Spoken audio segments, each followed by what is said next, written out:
Ladies and gentlemen, welcome to the Continents podcast, our first episode in English. And you have with you Yadu and my co-host Sonia. Hi. How are you doing, Sonia, today? I'm fine. And you? I'm brilliant. Absolutely brilliant. Because today we have a guest who is a person that I got to meet very recently, but who has on so many levels impressed me. And I wanted our first podcast to be with her because she has a lot to give to people of our age and especially students in Russia. And it's my pleasure and honor to welcome my friend and a person that I really respect, Anya Pankratenko, to the podcast. Hi. Okay, let's be honest here. How was my pronunciation of your name? You were close enough. Okay, so then could you say it properly? No, it's fine. It's 4.9 out of 5. Oh my God. That's an honor. So, Anna, I had the honor of meeting her quite recently when I went to volunteer for an organization which helps with the homeless people of Moscow. And I met her during the New Year's distribution of food and gifts for the homeless people.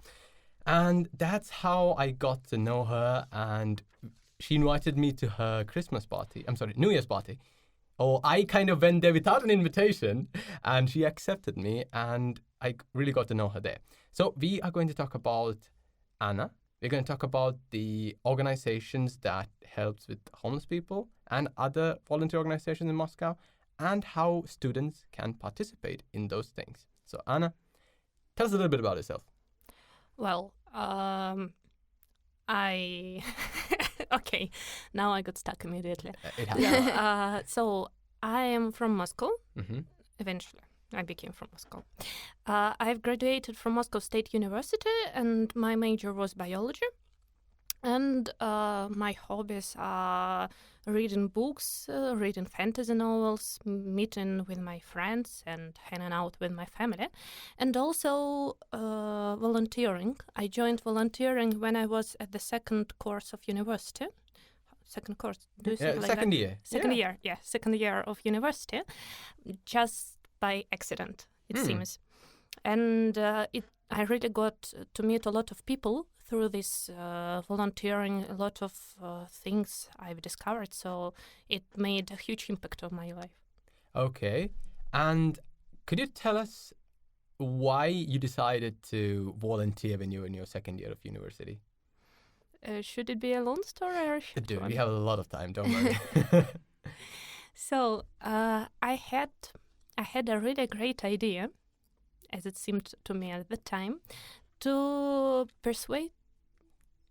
Okay, carry on. To persuade my friend to do volunteering. Not me, my friend. Okay. I wanted her to do some things to make her life richer. And I came to my mom with this idea and said, excuse me, do you really want to offer volunteering when you don't know what it's all about? Okay. I was like, yeah, totally. And then I decided to do some research. I found some website, and an announcement on that website was that just maybe in a week's time there is going to be a lecture about volunteering. It was literally called What Volunteering Is. Wow. And I was like, yeah, that's perfect. That's lickpiece for me. And who organized this? It was organized by the...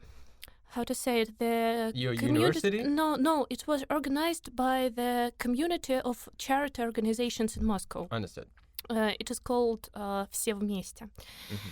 So I came there and I met a woman from Sant Egidio, my community, my organization, who talked about homeless people. And I don't actually remember what she said.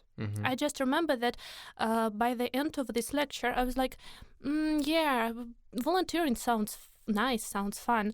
I would go to orphans, or maybe I would go to elderly people. I would go to homeless too, but actually no, I wouldn't go to homeless people because I would sound like a superhero. I don't like this feeling. It seems to me that that's the sign I shouldn't join helping homeless. But a month and a half later, I found myself offering a pie and a cup of tea to a homeless woman who was at the metro station near my university. And I suppose that was the influence of that woman's announcement on that lecture. Okay. And that started. So if I may ask, you offered that pie and tea not as part of any organization, but by yourself after listening to this lecture from this person? Yes, because I think she said that it's easier to help homeless people and it doesn't require much money or much things to do, because even little gestures can change something. That homeless people are lonely, and that offering a little bit of food and a little bit of tea is already a great support to this person, especially combined with some talking with some personal interest. And I suppose that was the switcher, the thing that moved me to see this homeless woman and to offer her something. That's really interesting. And how did you join the organization you're working right now? Sant Egidio. Am I saying it right? Sant Egidio. Sant Egidio. Sant Egidio. Okay, cool. When I talked to that woman, I ended up offering her some communication afterwards. I told her, I'm going through this metro station each Saturday. Do you want me to come and talk to you? She said, yeah, that's great. The homeless woman, you mean? The homeless woman, yes. Oh, okay. So I went past the entrance inside the metro, and I said, why did I do it? Why did I ask her? What I'm going to do now? I literally have nothing in common with this woman. I'm 20, she's 50. I'm a good student from a good family. She's a homeless drunkard on the street. Uh-huh. What I'm going to talk to her about? Right. And my mom didn't seem to be a fan of that idea either. So she told me, if you want to do something like that, go and find some organization. I started searching the internet once again, and I refound the contacts of that organization, which offered me this idea. Okay. Who were at fault that I got into this situation. So I sent them an email asking them for the advice, and they offered me to come. They called me to join the distribution, just as you, Yadu, did. I came to the distribution. It was very strange from the beginning to the end. Okay. And I was both parts smitten with how good these people were, how much fun they were, and how friendly they were between each other and towards me, and how strange they were. And I was like, wow. And I stayed. Wow. So, for the listeners, let's define what a distribution is, because they would understand. A distribution is bi-weekly distribution of food, tea, and some other things, depending on the date, that is organized by Sant Egidio, where we go to different railway stations and key points near Moscow center and distribute these things to the homeless people who are there. They usually know which time the organization comes.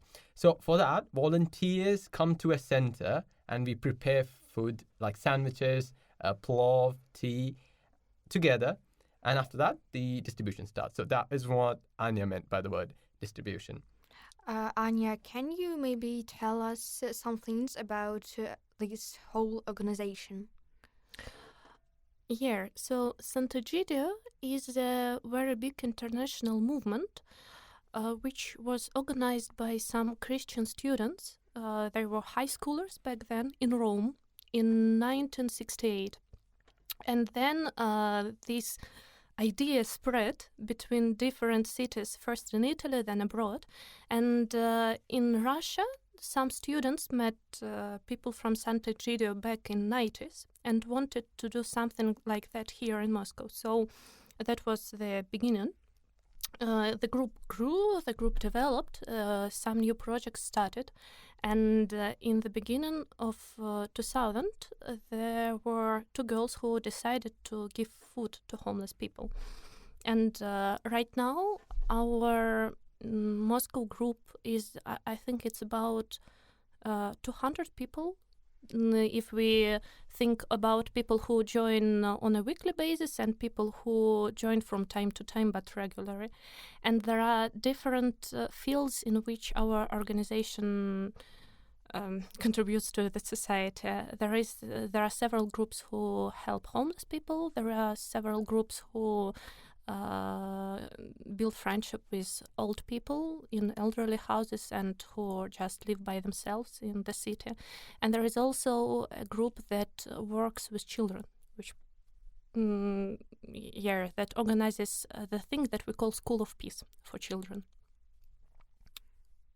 I think that's it. And we stay in touch with the communities from abroad, although we are quite autonomous in our work, but we have the common spirit and the approach, I would say, that's based on Christian way of life, I'd say, and approach to the world, which has been that you're very engrossed in what's happening around you, and you're not passive. You take part in other people's life and try to give something to them, and of course get something in return, just because that's the way the things work, I think. It sounds really interesting. Should you be like a Christian if you want to join this organization, since it's like has a really Catholic story, if I can say? No, you shouldn't. It's just we are really open to all the people who want to do something for the poor. It means that there will be some things that we will do together that may sound a little bit strange. For example, our friendship with the poor people is the way that we do things, and when we go to the distribution, we take care to explain to the newbies that the main thing that we're going to do is to communicate with the people, not giving out the food, that we have to treat people with respect, and that's pretty unusual, I would say, both to the people who don't help homeless and to some charity organizations as well. I think it's quite unusual for anybody, because usually people are not very keen to have conversations with homeless people, and when I see them, I'm quite scared, to be honest, to have a conversation with them. And while I was going through you guys, that's the only time I started having conversations with them. And it was really interesting because there are a lot of really interesting people you meet from the homeless community.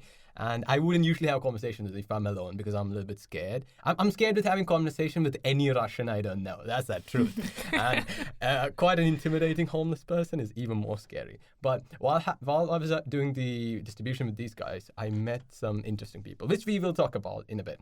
But Anya, how has your journey been with this organization? I've been told you've been with this organization for 10 years, which is quite a long time. It is a long time. It is a long time. I haven't been with anything for 10 years in my life, other than my parents.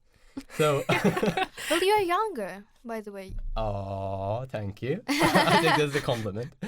And how has that been? You've been with this organization for 10 years. How have you grown? How has that journey been for you? What have been the difficulties you had to go through while being a volunteer who work with homeless people in Moscow? Well, that's a good question. A very deep one. I would say that, the first thing that I joined was the distribution, yes. So for about a month or two, that was the only thing that I saw, and apart from some explanations. But each time I came to the distribution, I heard some stories from Sant Egidio. People were telling me about School of Peace, about Africa and African Sant Egidio, which does a lot of things, really. They're amazing. About some different stories which at first seemed pretty unconnected to each other, coming up from the friendship with the poor people and ending by the signing a peace treaty in the Civil War. So all different stuff. And then I think a month later or two, I was invited with them to go to Ukraine to meet people from Ukraine, Sant Egidio, and to spend 3 days in some sort of a camp, a hotel. I don't remember the place exactly. Right. Just to talk about our friendship with the homeless people. And I was pretty skeptical at first because I understood pretty well why we prepare food, why we give it to homeless, but I couldn't understand why we need to go somewhere to speak to each other about this stuff, not technical stuff. But I came because I liked these guys. They invited me, why not? And I think it was the first turning point because I heard a lot of interesting discussions there, which were not about the way that you prepare sandwiches or how much salt you should add to. We cooked pelmeni at the time, how much salt you add to pelmeni, but about what it means to talk to a homeless person, what it means to be a friend, and it really changed my view on the distribution itself. Then there was the summer, and I came to the I've forgotten how summer vacation with the poor. So the guys said that they're going to some hotel in the outskirts of Moscow to spend 3 days with the people from elderly house to give these old people some taste of freedom, some fun, and to spend the time with them together. And there were 3 great days, and when I also got to learn community a little bit better, I think it was not about the theory, it was more about the spirit, the friendship, because I was also quite lonely when I joined the community. I didn't have many friends, and I had some problems in my studying group, and really I haven't met people like that before. So and I think that was the main reason why I stayed in the community. So it was the friendship that helped me to get through the 10 years of challenges, because there are challenges when you do some things for other people. And then it also sort of seeped into my life. So when I got asked the question why I go to homeless people back then in 2012, I guess I sort of easily found the answers, but nowadays it's really difficult for me to find one because it just became a part of my life, like, I don't know, eating, going to work, going with my friends to homeless people. I think it sort of changes. That's quite an interesting aspect of it, because you balance your entire life while also spending I think, from what I heard, I've been only with this organization for like 3 weeks. From what I heard from other people, you're one of the most consistent, most sincere people that work there. How did you kind of build a system where you manage your life and you're able to spend time with these people on a weekly basis?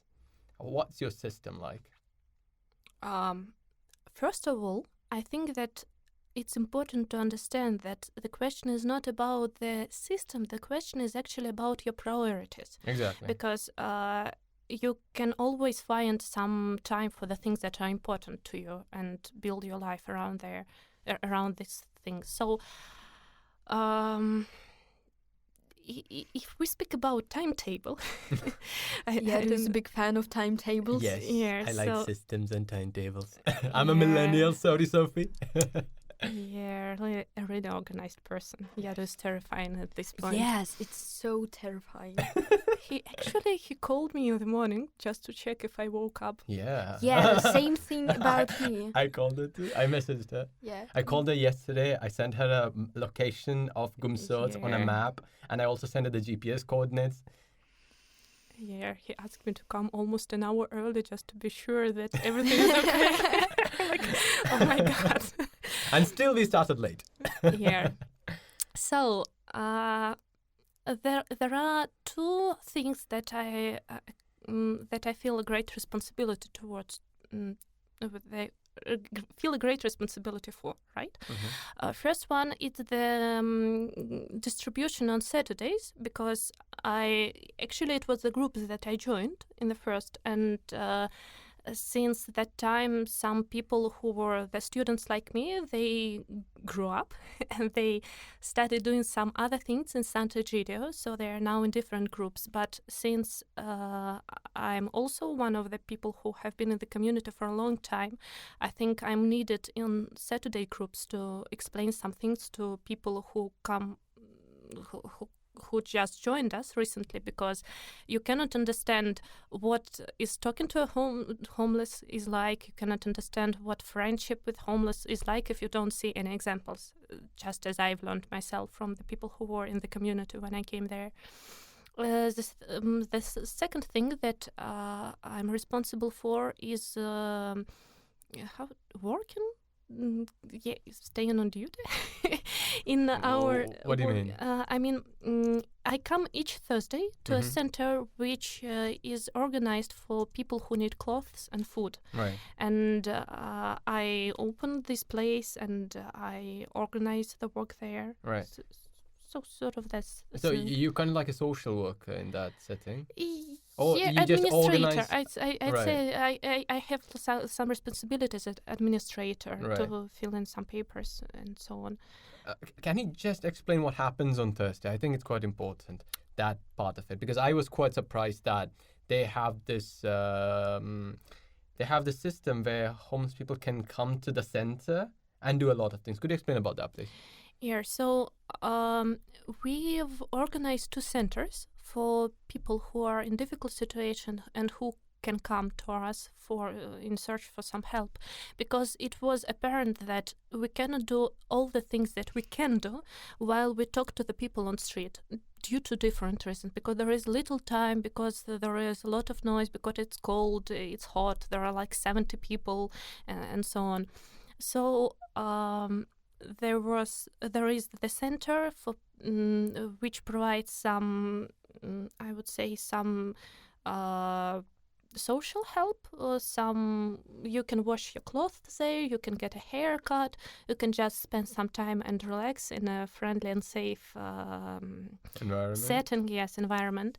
And the second center was opened a year ago because we also needed some place to provide clothes for people, because once again it was impossible to do that while we give out the food. We tried that several times and it didn't work. And the idea is that any person who needs help can come to us.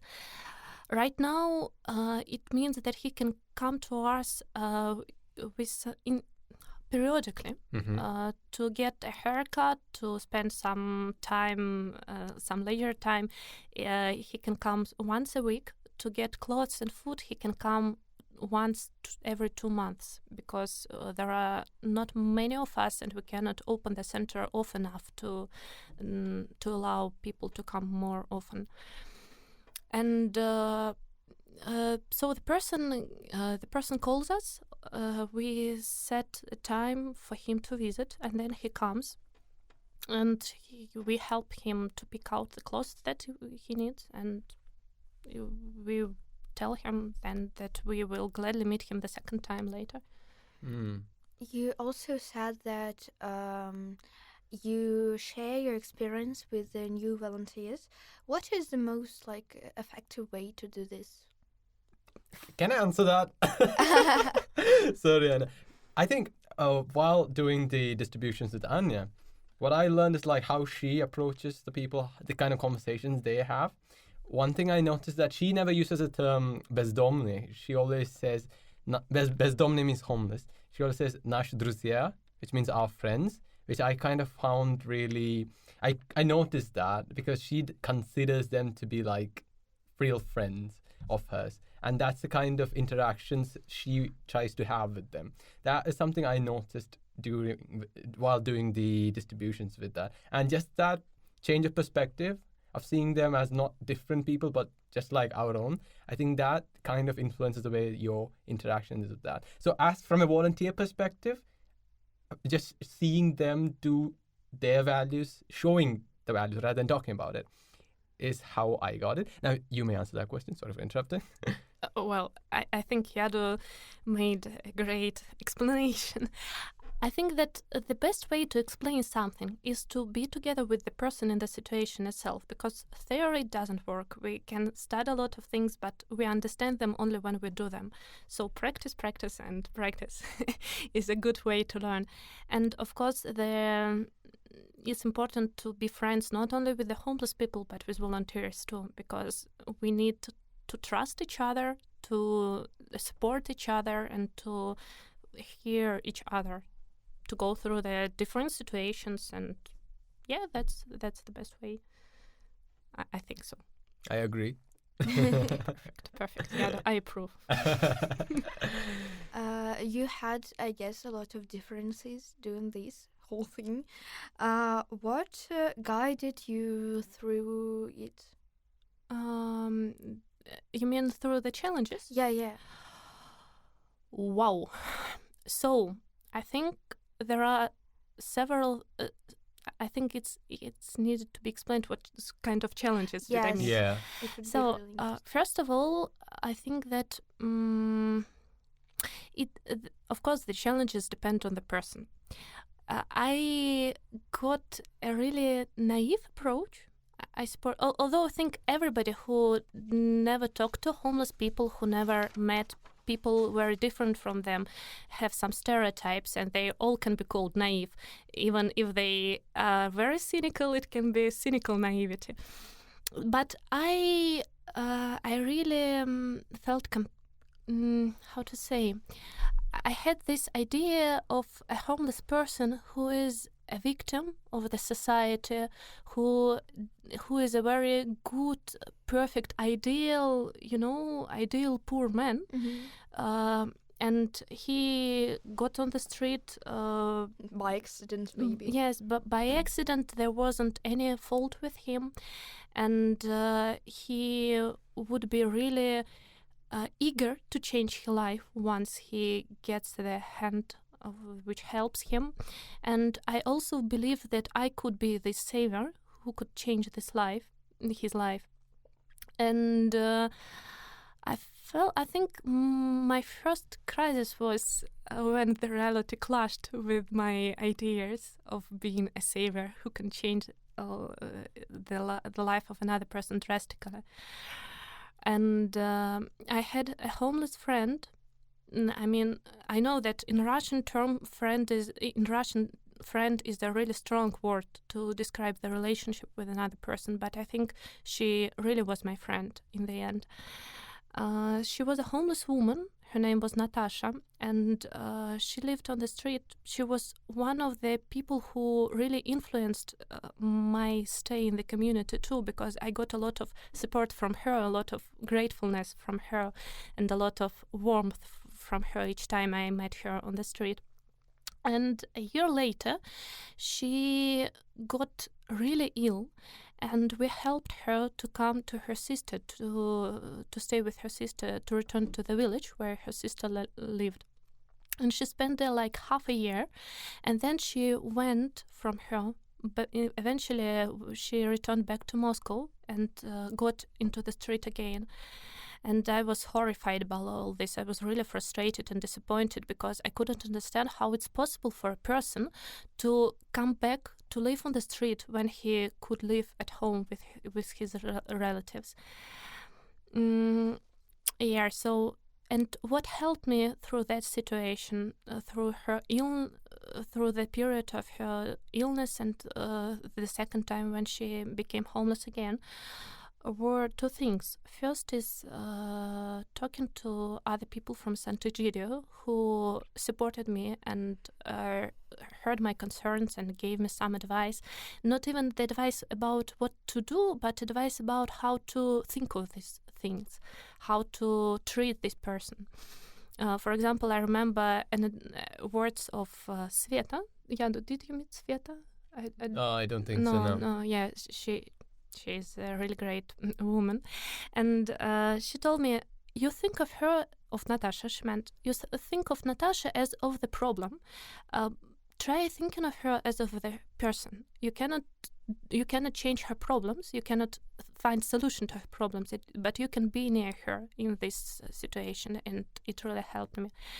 And the second thing, I'm sorry, is it okay that I'm talking so long? No, dude.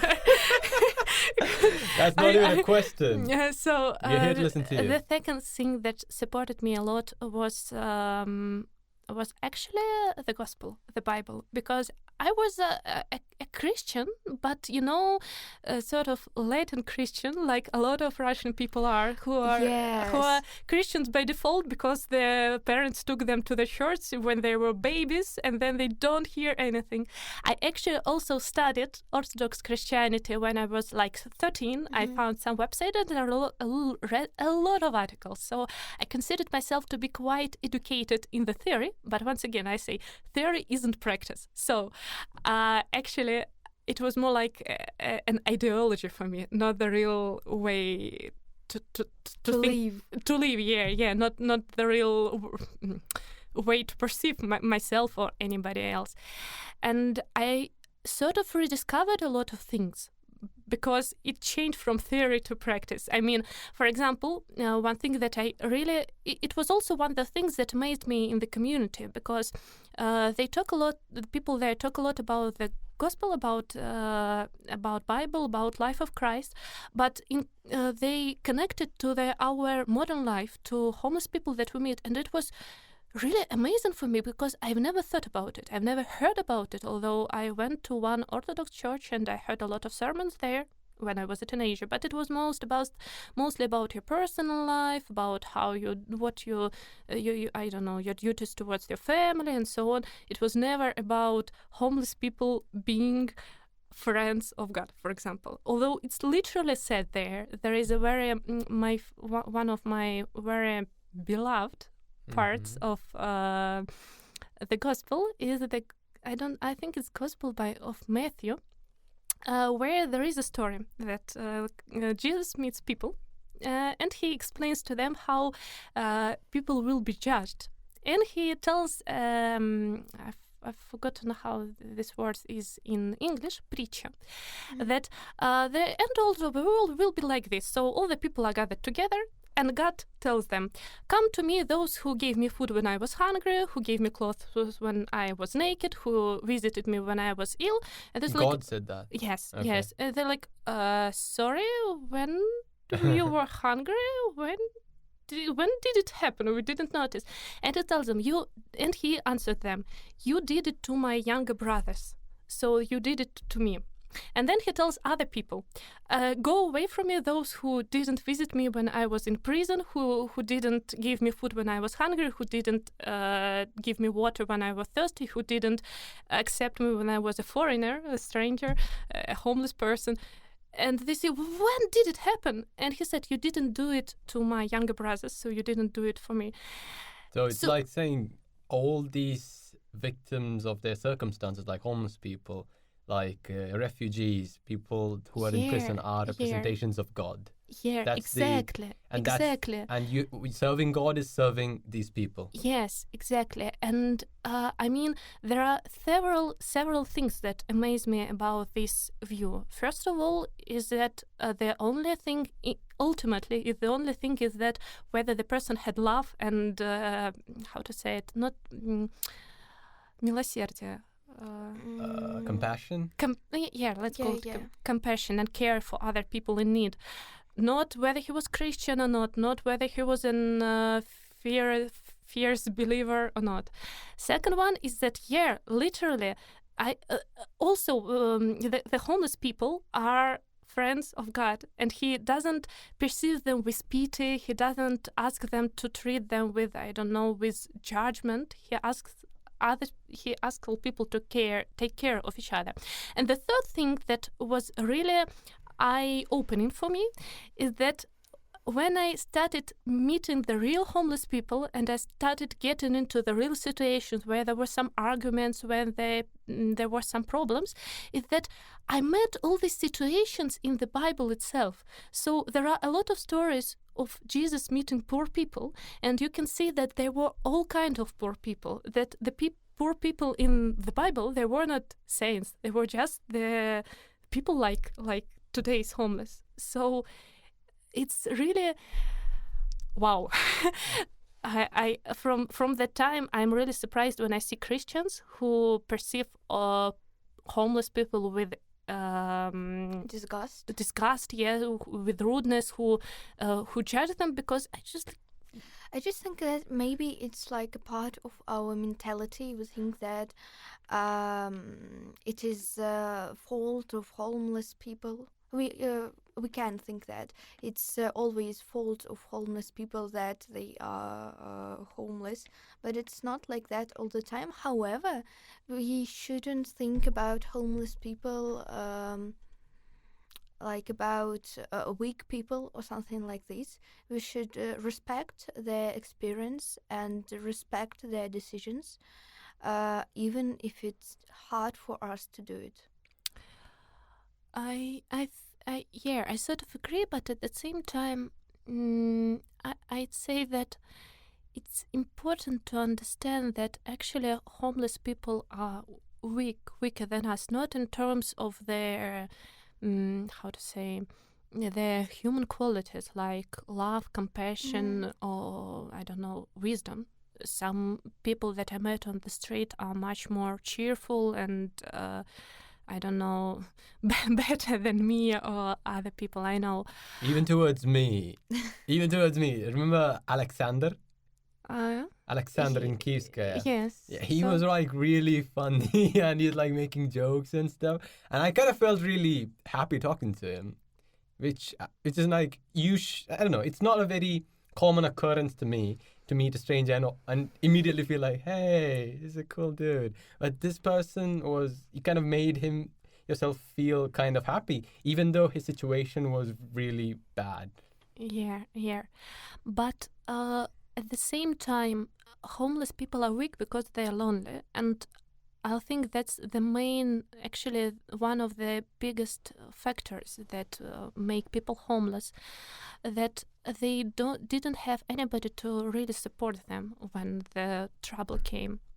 And also, because they're homeless, usually people have a lot of things like, for example, the lack of sleep. For months, the person cannot find a good place, a safe place to spend some time sleeping. And you can imagine yourself when you're, for example, sleep with periodically 2 hours, 3 hours, 6 hours, you can be woken up, you're not safe, you can be robbed of your documents, of the things that you found with difficulty. How it impacts you. There is lack of normal food, there is lack of medical help, and so on. So actually the people are really stressed, and you need to understand that too I think we need to understand it as a volunteers during our distribution, that a lot of things that are not really important to us can be much more important to them. Could you give an example of that?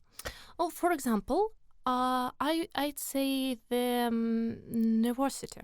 So one thing it's more about technical thing, but when we give out the food, for example, Yadu, you and me went to Kievskaya, and you remember that we went from place to place. There were little people, but if you go to for example, to Kurskaya, to another place where we give out the food, it's a really famous distribution among the homeless. So, for example, last Saturday there were like 90 people who came there, and a group of 90 people is a very big group, and it's important to be organized among volunteers, to be calm, to be friendly, patient, and to do everything in a distinct manner for people to understand what we're doing, how we're doing.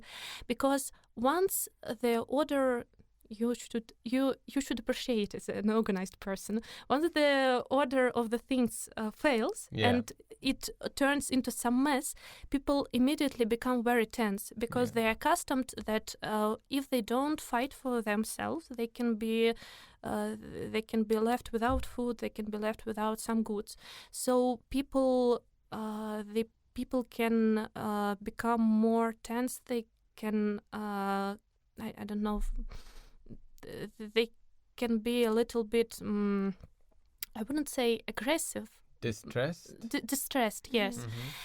And it's important for us to understand that, for example, I heard a lot of times that some newbies want to do things differently to make it faster. But what's important is not to make it to give out the food fast, is to give out the food in a calm and organized manner, and it will go much better. So that's their example. Or when a person, when I meet a friend and he is angry with me, sometimes I think that the problem is not that he is a bad person. It means that he's distressed, he's tired, for example. So that's important too. And it's important, for example, in our centers during our celebrations. So to understand the person's conditions is to understand how it's better to communicate with him and to help him. And for that, you need to have some interest in the other. In their personal lives. Yes. You're not just distributing, but you actually, как дела in Russian means how's your face, but it actually means how are you? And I noticed that you ask that all the time, rather than just distribute. I think it's the way to help homeless people to socialize with the other world, because it's really important, because they are treated very badly by like normal people. And they should feel like they are the part of usual life. Yeah, exactly. Because you don't. It's not like the homeless person gets on the street, and it's not like he changes immediately. It's more like the people around him change, and that affects his mentality a lot. So we all perceive ourselves through the eyes of other people, and there is such an interesting term which is called social isolation. It's it's a very bad thing that a lot of people suffer from, and two groups that suffer from it a lot are people in prison and homeless people on the street. When, for example, you're in dirty clothes and you don't look good, people, I don't know about other countries, I suppose it's the international thing, but I've seen it a lot in Moscow because I did it myself. The people just avoid looking at you, so you become invisible to them, and they don't want to meet your eyes.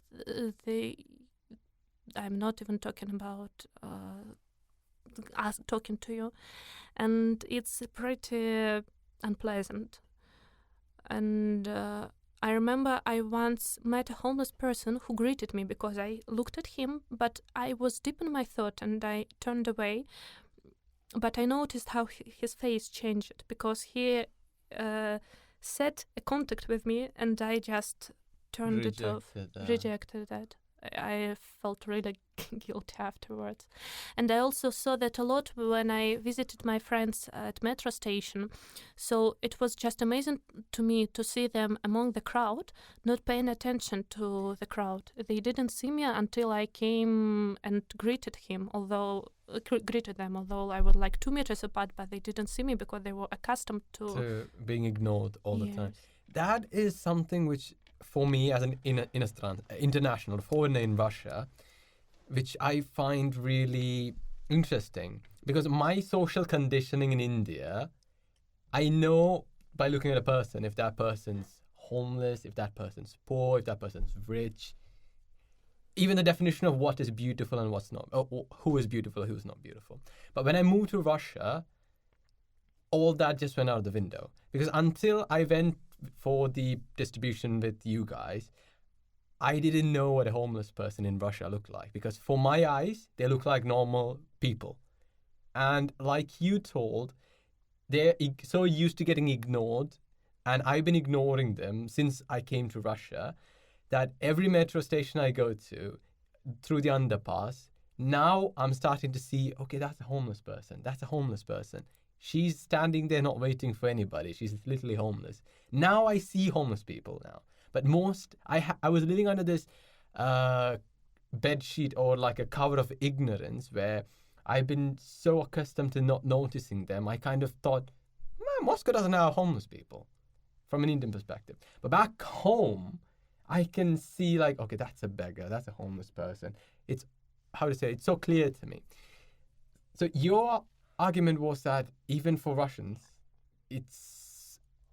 people have gotten so used to ignoring them that they're kind of like invisible people that live in the streets.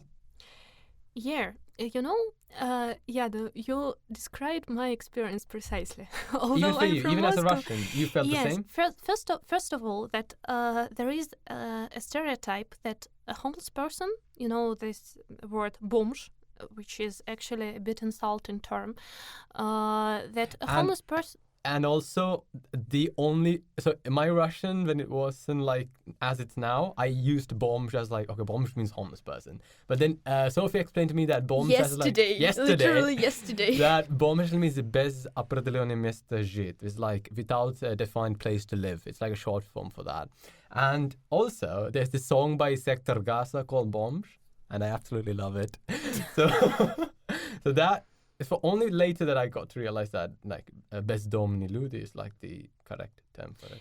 Yeah, the bомж is abbreviation, that's true, but nowadays it became its own word, and the associations with this word are mostly negative. So the stereotypical idea of the homeless person, which I also had before I came to the first distribution, is that it's a drunkard who is dirty, smelly, who is very...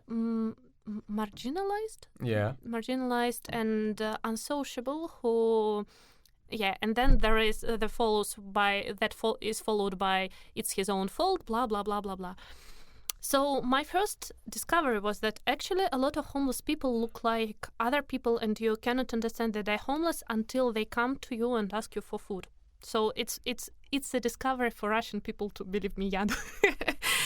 How is it for you, Sophia? So Sophia hasn't participated yet in a distribution. Yeah. Can you see a homeless person and be like, okay, that's a homeless person? Yeah, usually. Okay, I feel like I can identify them, but after Anya said about her experience, maybe I'm not always right. Maybe I can see someone who looks like other people. Because we can see the reason is very simple, that we deem homeless people those who are in dirty clothes, and there are a lot of homeless people who try to take care of this clothes one day or another. So they either search for clean clothes or they find some places to watch what they have, although it's difficult. And once the person is in clean clothes, it's not so easy to understand him. So usually during our distributions, we either know them because we meet them regularly, or we understand it by just some very unnoticeable signs. Yeah, like small details. Small details, exactly. Like the person is standing with a little bit peculiar face expression, like he's a little bit lost, or his shoes are a little bit dirty, or he is a little bit slump, or he walks in a strange way. I don't know, he has like not 3 bags but 4 bags. So, and we still make mistakes. So and I think that every day we meet a lot of homeless people, but we don't like they sit near the homeless, homeful. I don't know how the other term should be. Home having. Homie first. No, homie. I think it's something. It's like a friend. Okay. Yeah. Home people. Let's call them. Обычные люди. Like normal people. Okay, normal people. So homeless and normal people sit side by side in metro, not knowing that they're homeless. And so a lot of homeless people are unnoticeable because they don't look like homeless people, and those who look like homeless are unnoticeable because people prefer to avoid any contact with them. And that's another story. But here, I also, when I, that was one of the one of the consequences that I found after going to the distribution for some time, that my eyes were sort of opened. I started noticing people around me. So like they're street cleaners. And I look at their faces and I see 4 men, not a street cleaning force that cleans snow, but a real person here, a little person there, a person homeless here, a homeless person there. It was really... And at the metro station which I went to regularly, I got to know all the homeless people, and I actually started sort of enjoying this knowledge, because when I went out of the metro, I sort of, this is my friend, and this person I know, and that's Uncle Sasha, and this is Ivan Ivanovich, and this is Petya, I haven't seen him for quite some time. And I thought, before I would feel very guilty or uneasy, I wouldn't like seeing these people. But now I feel like this is a place where I know people whom I have some connection to. Oh my God. I think if Anya runs for mayor of Moscow, she might actually win. She got so much connections right now in all over Moscow. Yeah, kek. Lol. I think, me too, I'm going through that same phase where that your eyes are different now. You start to see new things which you were ignoring for such a long time. So let's get to the cause. Like, how do people end up homeless in Russia? What are the usual reasons, and what are the most unusual reasons too that people have ended up homeless in the streets?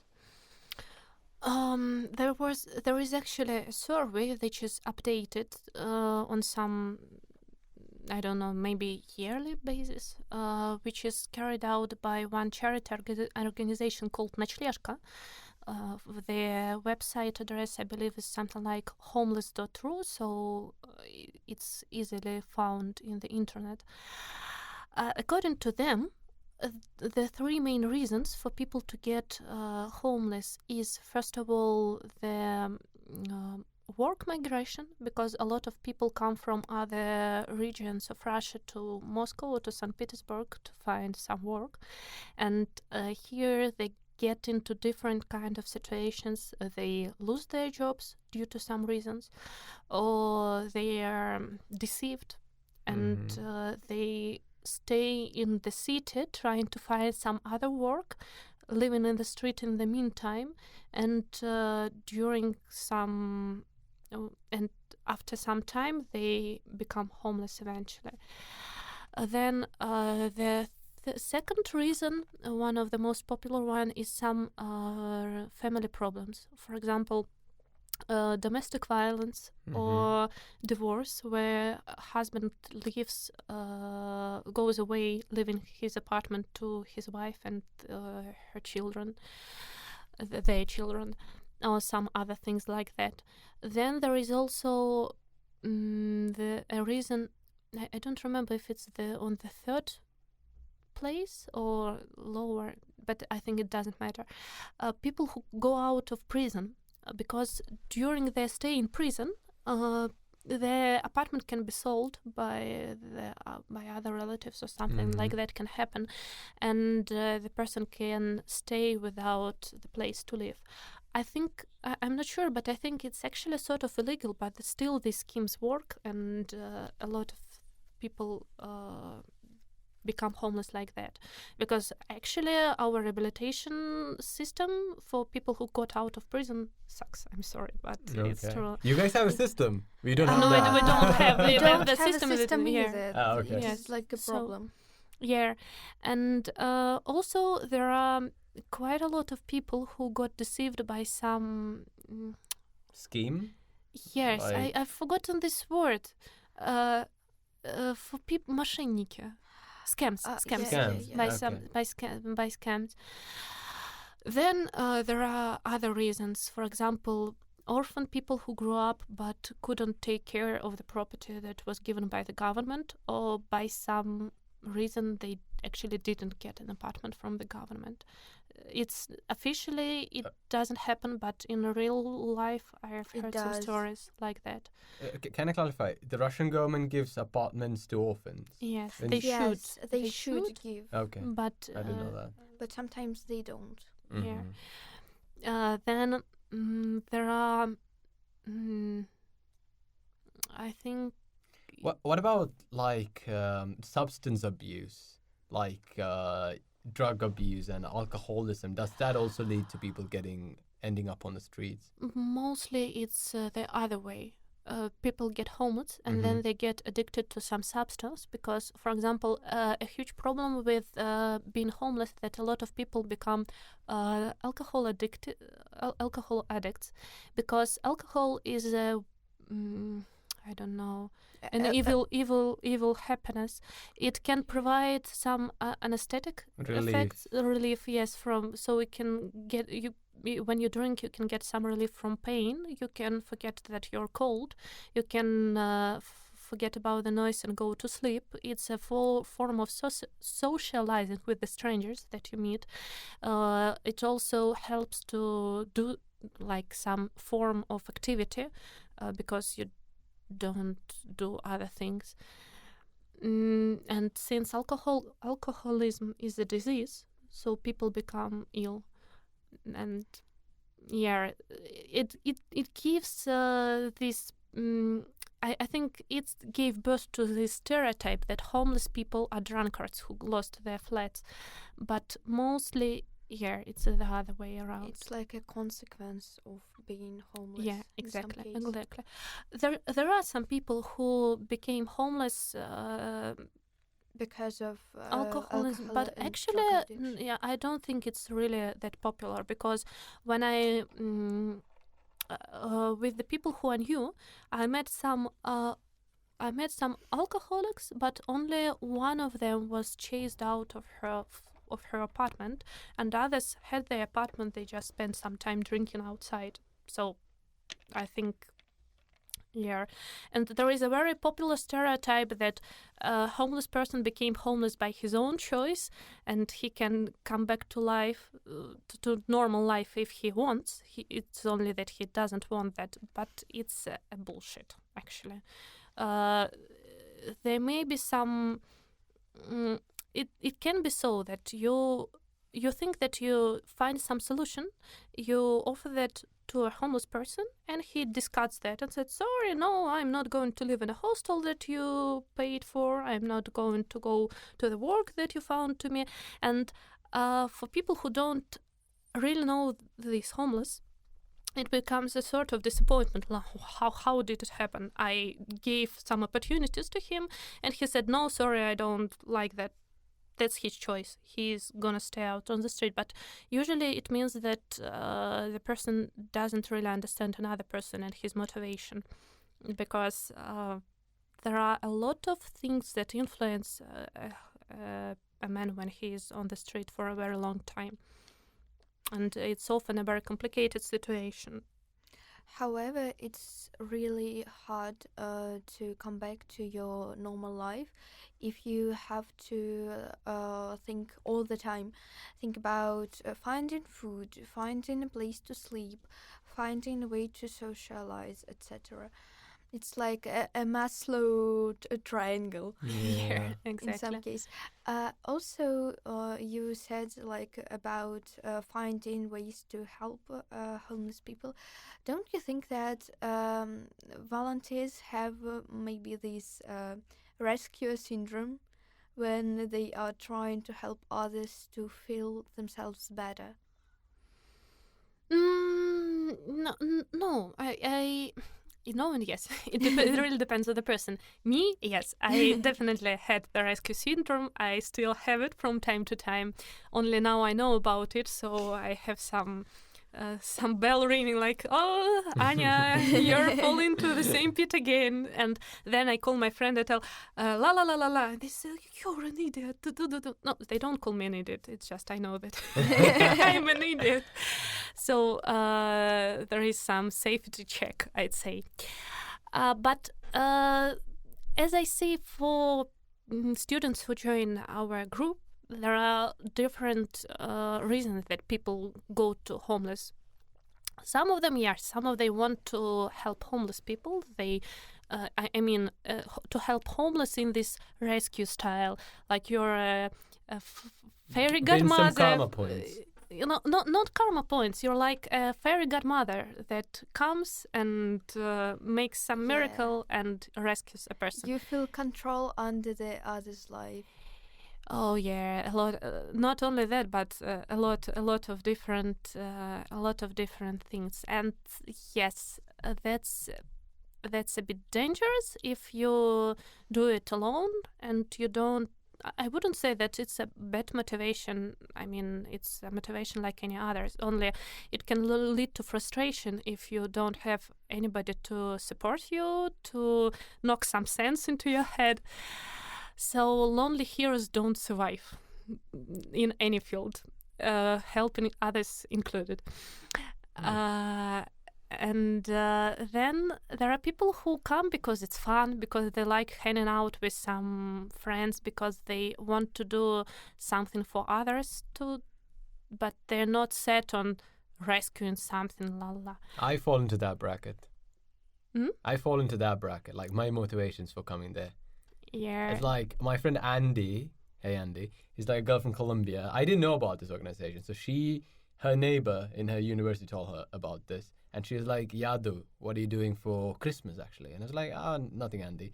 And she invited me to go to this. So that's how I ended up here. And it's if I can just may say about the volunteers, it's a very interesting group of people. They're like school kids. They're like all like working people. They're people our age and people from different universities. But I'm the only Inestrancev, like always. And it's quite interesting. It's quite an interesting bunch of people there. And since we're doing something, it makes it even more interesing. There is also Alexandra, who is also a foreigner. Yeah, he's also and foreigner. Josh. But he speaks Russian almost just like a native. So all Europeans who speak Russian are the same face, have the same face. So yes, and so I wouldn't say that it's not the 100% of volunteers have this rescue syndrome, which they should be rescued from. Yes, and I would also like to add that actually there are ways to help homeless people, and we have a lot of good stories about homeless people stopping being homeless. Which is your favorite? Oh, wow. Well, I think.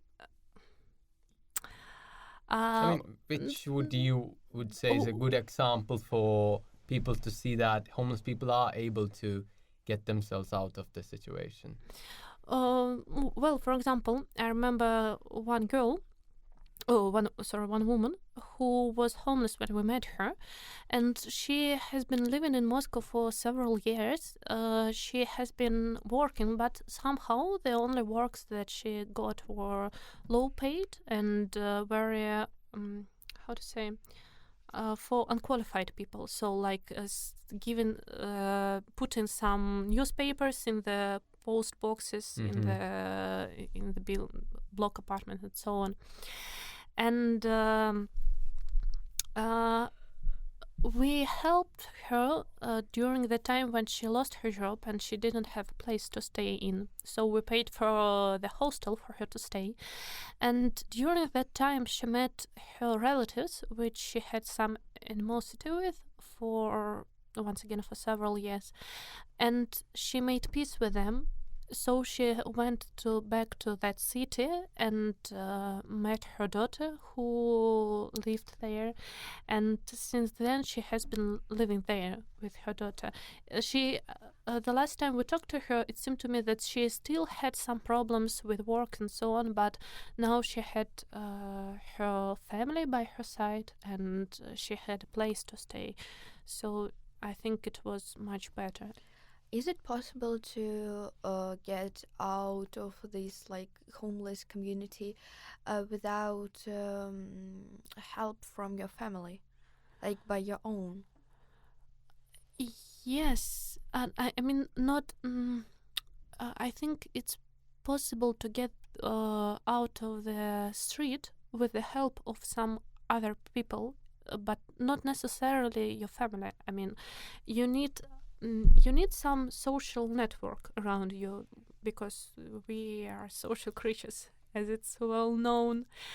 So having some friends, having actually community of Sant Egidio can become this new family. I met one homeless man in Rome who worked in some Sant Egidio project, and he told a little bit about himself, and that community became his family. So I think that we need some people that we can call our friends and that we can love, and it gives us some motivation and support to go through the bad things that we meet. So if the homeless person has some other community around him, it's possible to stay, I'd say. Well, during our research, we found like two really interesting stories about homeless people in Moscow. One was this director, like a movie director. And the other was like a person who made like a instrument to practice your motion or something. It was in one of those. He actually made like a instrument and put like a tennis ball on top of that. It was published in an article of I forgot the exact publication. What is the story about the director? Do you know that story personally? Yes, I think I know this person personally. Personally? This man, I know this man. Okay, tell us the story. So from what I know, he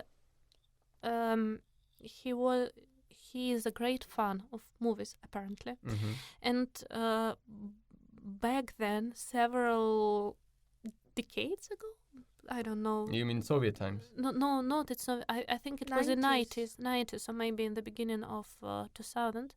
He sold his apartment to get some money for a movie. To make a movie. Yeah.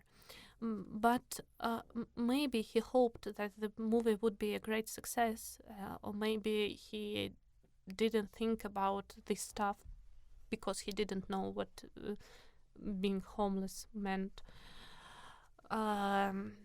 But yeah, he sold his apartment. He put that money into the movie, and he made a movie and became homeless. The movie obviously wasn't successful. Yeah, it wasn't. But it didn't stop him from making movies. So he shot a lot of movies, and he found some fans who like his work. I think they called it some sort of art house, because it's a little bit strange, but they collected some money for him to make another movie, and they stay in touch with him. And who's they? The fans. The fans. So how did he distribute? Was this pre-YouTube or now? How did he distribute the movies that he made? I think it's mostly on YouTube. Ah, okay. So he has a following of fans. Yes. For the movies he makes. Yes. Wow. Yes. And well, despite being homeless, and he once told me that he regrets his choice and he wouldn't do it nowadays, he still he is a pretty normal person. So he lives in a hostel. Sometimes these fans pay for his hostel, or he finds some other means. He thinks of his projects, and he creates new movies, and he has friends. So it's he has a difficult life, but he's still a normal guy. That's really interesting. It's quite it's quite heartwarming too that people are actually seeing that homeless people can also create if they are given this chance to. And I think something like YouTube kind of opened it up. I can't imagine like being a creator, especially when you don't have the resources in a pre-YouTube world. So that's kind of interesting. So let us move on to the other spheres where you can volunteer with. And for us, what was really interesting was the School of Peace. What is that about? What's your objective there? Oh, School of Peace. It was the very beginning of the community of Sant Egidio. So you see, you can imagine a great city, a lot of people coming there from all the parts of Russia and from abroad too. and they getting stuck in their cultural traditions, in their beliefs, in their works and their jobs, and they don't connect to each other. And then there are a lot of stereotypes which grow like mushrooms about people from Central Asia being uneducated and, stupid, about people from rich families being spoiled and bratty, about, I don't know. So you pick any person about people with mental disabilities being just useless idiots, I don't know. And if you don't do anything, your children grow in this environment, and they get soaked in these ideas like sponges. And when they grow up, they have this system of beliefs that they actually is based just on their childhood experiences and the way that the adults around them behaved. So School of Peace was actually about changing that situation. The idea, I think it's all started with these guys from community who at that time didn't even have the name, not mentioning the place to meet each other. They just being students, they met together and they went to the suburbs of Rome, to the outskirts where there were slums. Actually, there were real slums where Italian migrants lived, and they made this School of Peace with the children. So they played games. They I suppose they helped with the homework. I don't know what else. And then it grew and grew and grew, and now School of Peace is a thing that a lot of communities do around the world. In Moscow, it has been going on for, I think, like for 5 years, maybe. I've lost the count. And the idea is to provide the alternative to that, so that you invite children from all the families to come together and to do some activities together, and you spend time with them, you give them attention, you explain different and discuss different things to them, and they learn how to be friends to each other, how to communicate to each other. Well, nowadays with quarantine and people going to the internet, I think communication skills are rapidly declining. Yes. So unless you use TikTok. Yes. So now it's actually what all the people need, or not only children, but and these children they learn about homeless, they learn about old people, they learn about different things in the world, which broadens their horizons and helps them to become friends with each other and to learn what a real peace is. And I've met people from the community which was doing School of Peace for a very long time, for decades, and they told how it really changed the districts in which the School of Peace was. For example, one of the most vivid stories that I remember, there are actually two vivid stories. One is School of Peace in a gypsy camp, which... is this in Russia? No. I think it... I don't remember the country where it was. Okay. But so there was a School of Peace where a lot of gypsy children were. And I know that first of all, gypsy is a term which describes many different folks and so on. I think they also call it Romani people. A lot. There are Roma, Sinti, and so on and so on. So there are different types of different groups of gypsy people. In that place, there was this idea that among gypsies that education is not important because they didn't go to school, their parents didn't go to school, their grandparents didn't go to school. And the community taught these families that going to school is actually good. And they organized even a school bus that was picking up these children and taking them to the school and then returning back to families. And when these children grew up, they already understood the importance of education, so they sent their children to school on their own accord. And there was also a story about, I think it was already about refugees coming to that district or so on. There was the meeting of people, of the inhabitants of the district, who were discussing whether to accept these strangers or not. And one woman stood up, and I think she was a gypsy, and she told that the community taught her that what it means to be accepted and how to accept others, and so that this district also had to accept these foreigners. And another vivid example is actually from Salvador. El Salvador?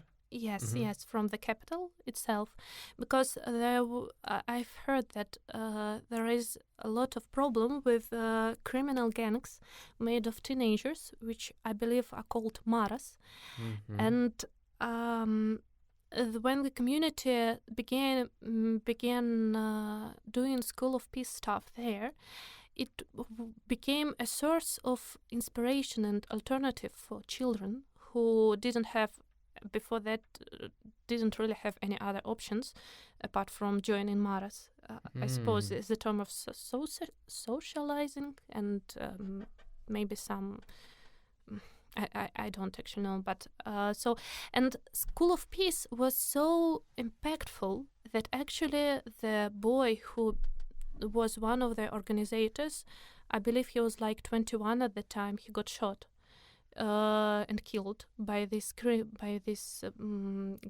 So one gang. So he was a part of this school of. Yes. He wasn't a gang member. No. He was from Sant Egidio. Oh, okay. He was one of the School of Peace organizers, and at some point he got several threats from the from some criminal gang that demanded for Sant Egidio to stop doing this thing. He refused, and he got killed.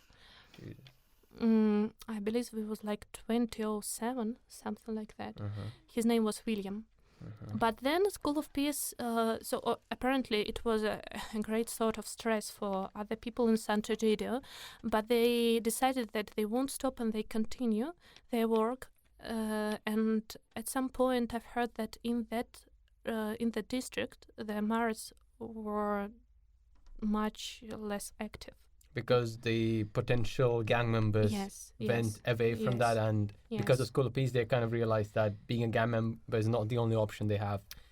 Yes. In the young adult years. That's true. I know that in African communities of Sant Egidio, School of Peace also plays a great role in the everyday life of families, because they provide some education, preschool education, and they can also, for example, get some food. Although I suppose that food centers and School of Peace are two separate projects, but they're tightly intertwined because they are the same children. Right.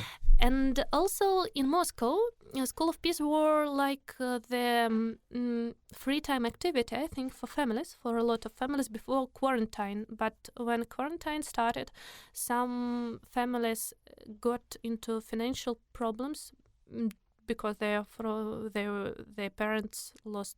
The parents of the children lost job or something like that, and then my friends started searching for food and clothes to give to these families and to support them. So it was also really important. So who are the people that come to the School of Peace? Who are those kids? The majority of them. What constitutes that? Well, there are. They mostly, I suppose, they mostly come through. In Russian, it is called сарафанное радио. Yes. Seraphon radio? It's like people telling other people. Word of mouth. I tell you, you tell her. You actually got there the same way. Yeah, true. Thank you, Andy. So there are there are some. The School of Peace started in one government school that somehow turned almost into a ghetto for migrant children, because there were like 90% of children from abroad and only 10% of Russian natives there. So the one group of children is the children of of families from Central Asia, from Kyrgyzstan, I think Uzbekistan, who came to work and live here in Moscow. There are some children of our community members who come there, friends of these children who come. So nowadays I think it's a mixture. There are Russians and non-Russians, people from rich families and from the poor families, and I even think that there are some children who have some sort of disability, but I don't know about the percentage of each category. Let's say so. This variety is like a really cool thing. So all of these kinds of people can socialize with each other and learn about each other's experience. It sounds brilliant. Also, you mentioned this whole COVID situation. How did coronavirus influence this school of peace? Oh, it was a very difficult and challenging time for School of Peace in Moscow, because first of all, we've lost the place where we could organize our events. When it was still summer, there were a lot of events going on the street, so we played some games on the playground and so on. Then when the weather became cold and it was impossible to gather outside, and we couldn't gather inside, the School of Peace sort of went into online mode, although it was really difficult. We know. Our whole education is online mode. Well, not whole, part of it. Part of it, but the online part feels like a mirage. Yeah, we don't learn. A lot. That was the problem with for children too. So there were some activities that guys organized online, some, I don't know, maybe some games or some talks, and later they started tutoring children. So they searched for different students who would agree to explain maths, to help with the homework and so on. And they also, as I already said, they tried to visit families at home, to call them on phone, to give them some food if they needed.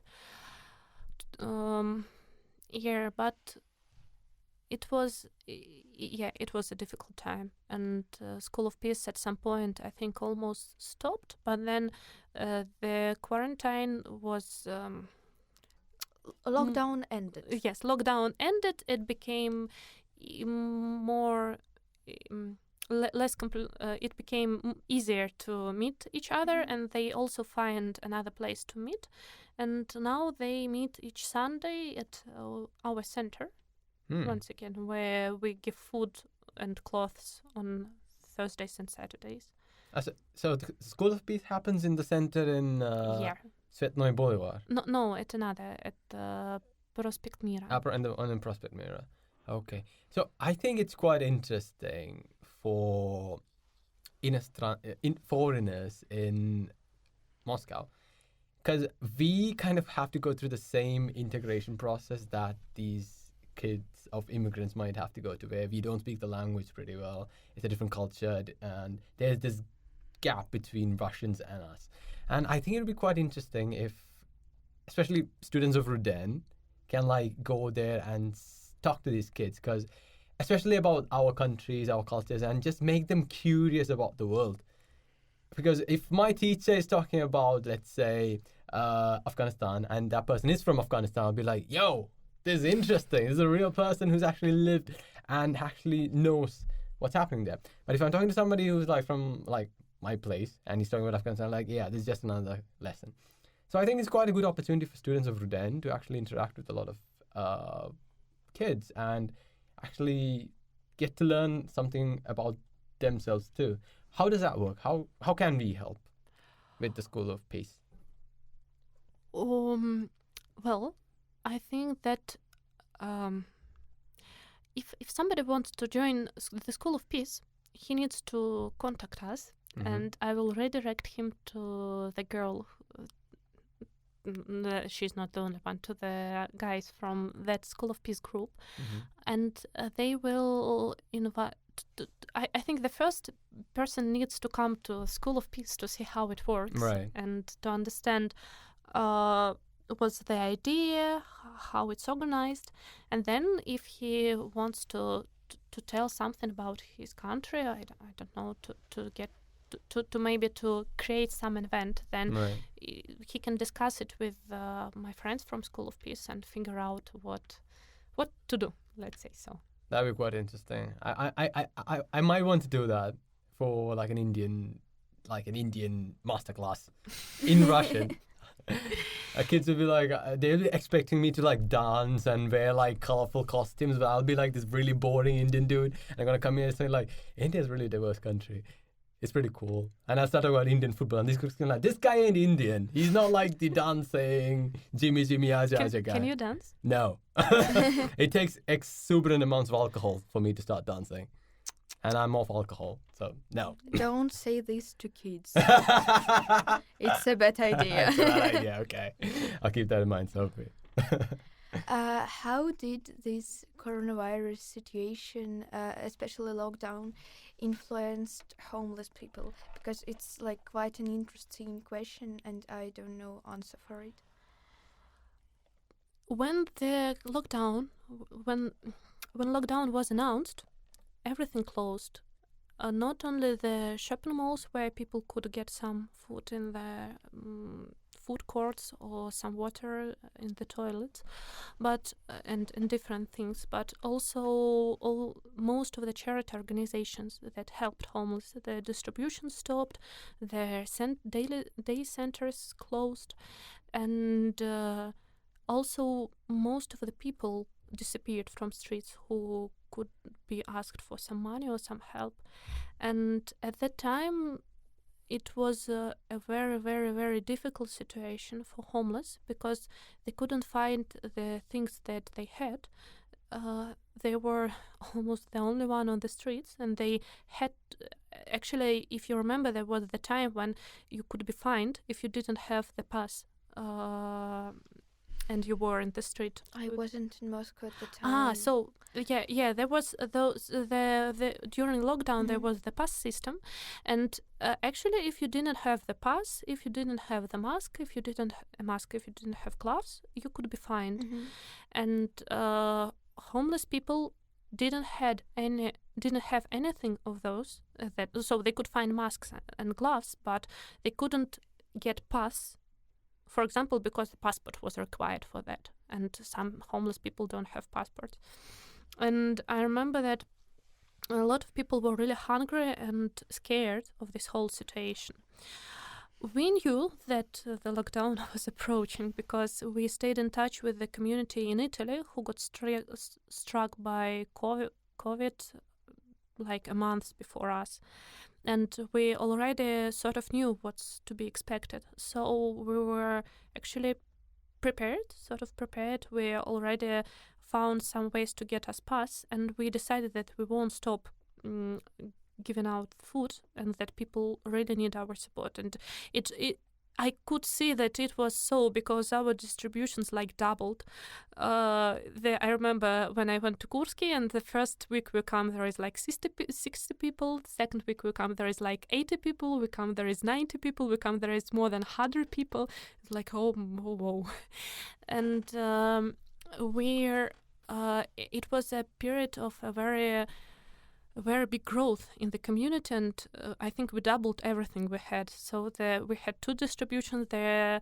It turned into 4 distributions, and our day center started working like 3 times a week, I think so. We opened the second center for clothes and so on. Although, sorry, that was after the lockdown. So yeah, during lockdown, I wasn't actually in a lockdown. I was one of the people who had this pass, and I went out. I think there was every day of the week when we had something. Can homeless people with COVID get some help?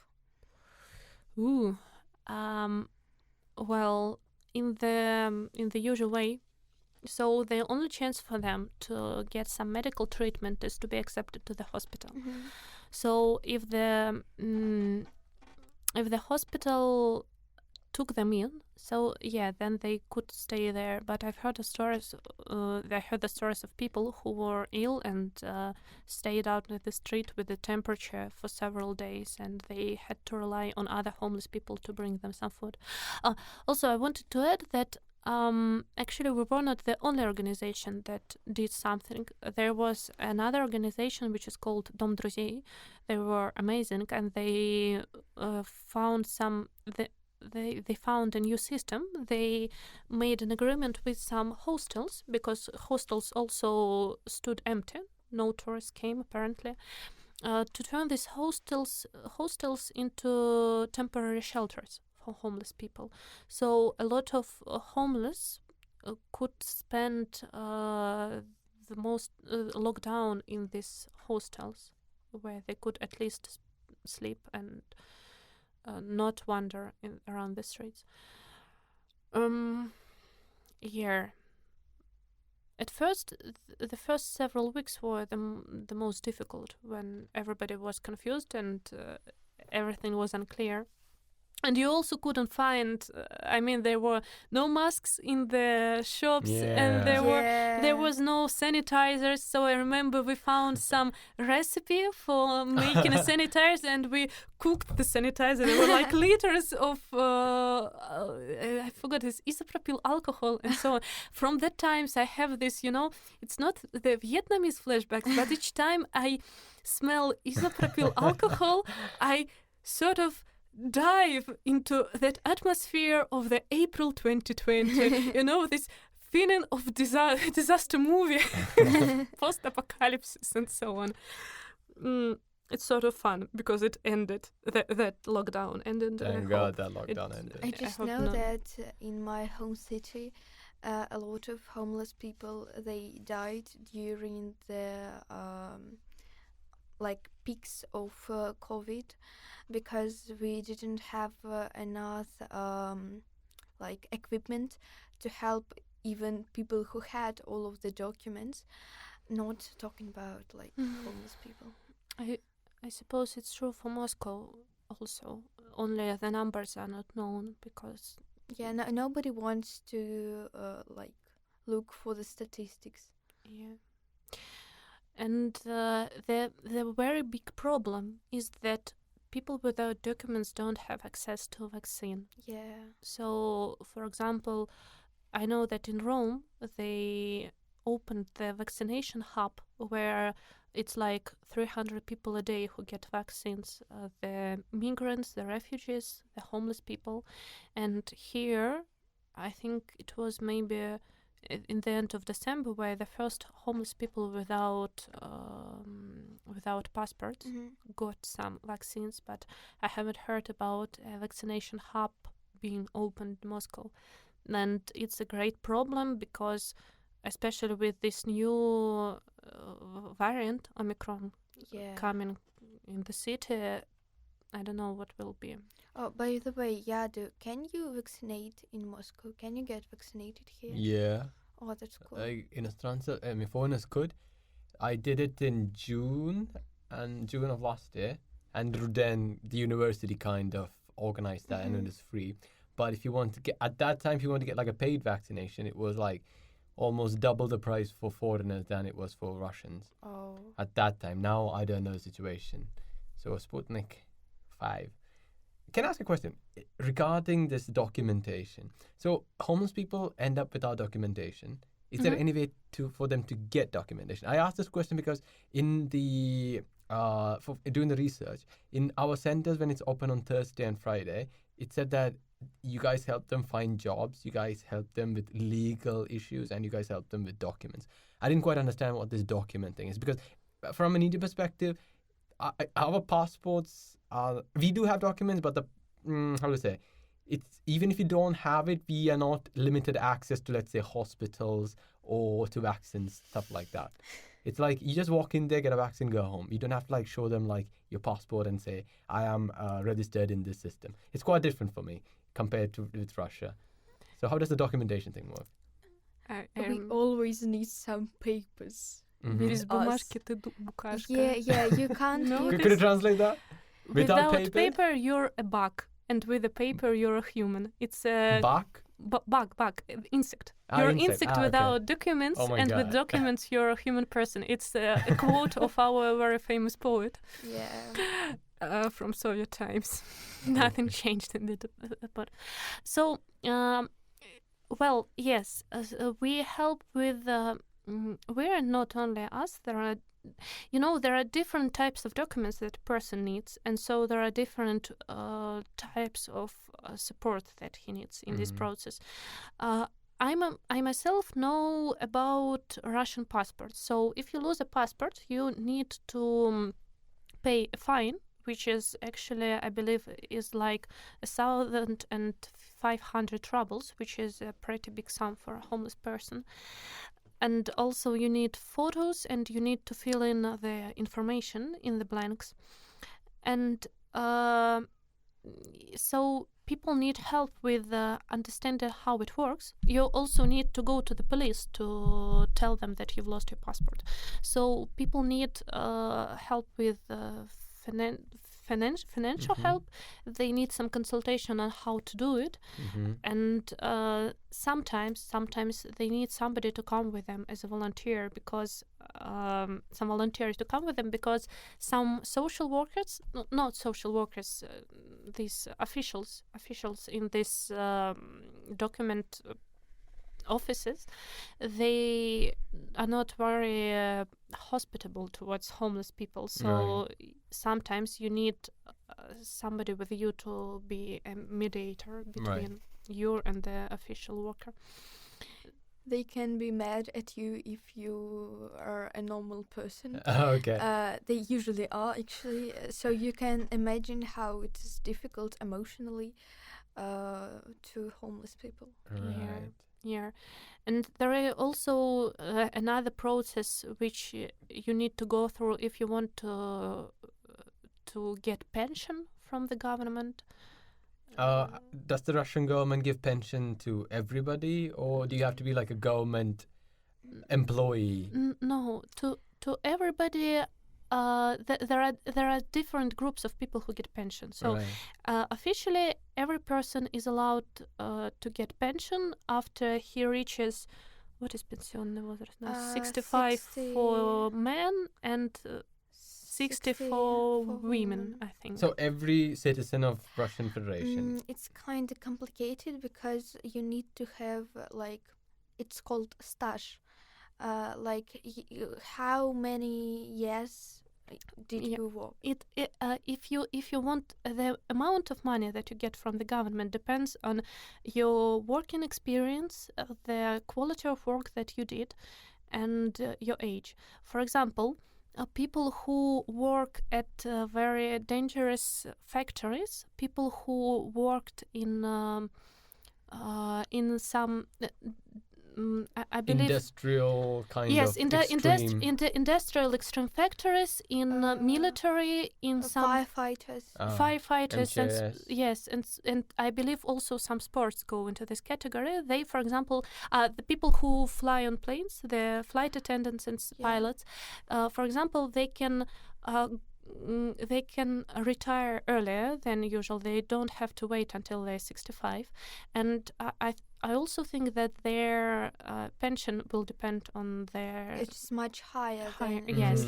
Then there is working pension.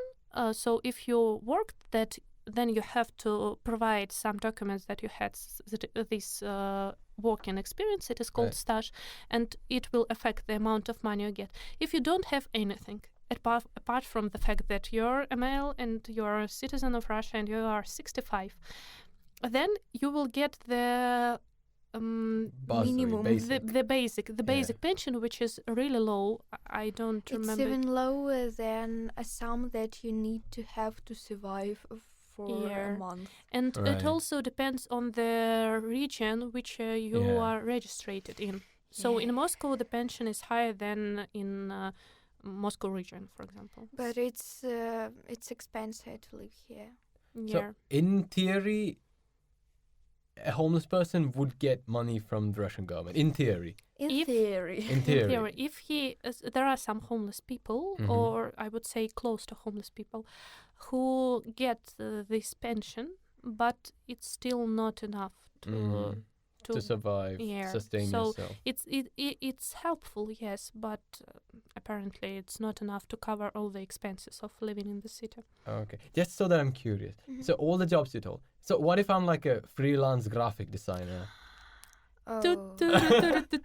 How do you calculate pension for that? Well, actually, you can be registered as самозанятый. Self-employed. I Yes, know. I'm self-employed. self-employed, so Oh, I've studied this Ah. question. Okay. As a self-employed, you don't get any working experience records. Uh-huh. So if I don't do anything, when I am 60, if they don't rise the pension age, I will only get the basic basic Really? pension. Yes, Okay. but I can pay some extra fee during my working years. Like So- a tax? Yes, yes, tax. Uh-huh. I can pay a tax. It's not obligatory. It's a choice of every self-employed freelancer. Mm-hmm. And if I pay this tax for like 14 years, I think so, then it will be counted as a working experience, and they will add something to that. But okay. this tax, it's not a small one, I'd say. So it depends on the amount of profit that freelancer gets.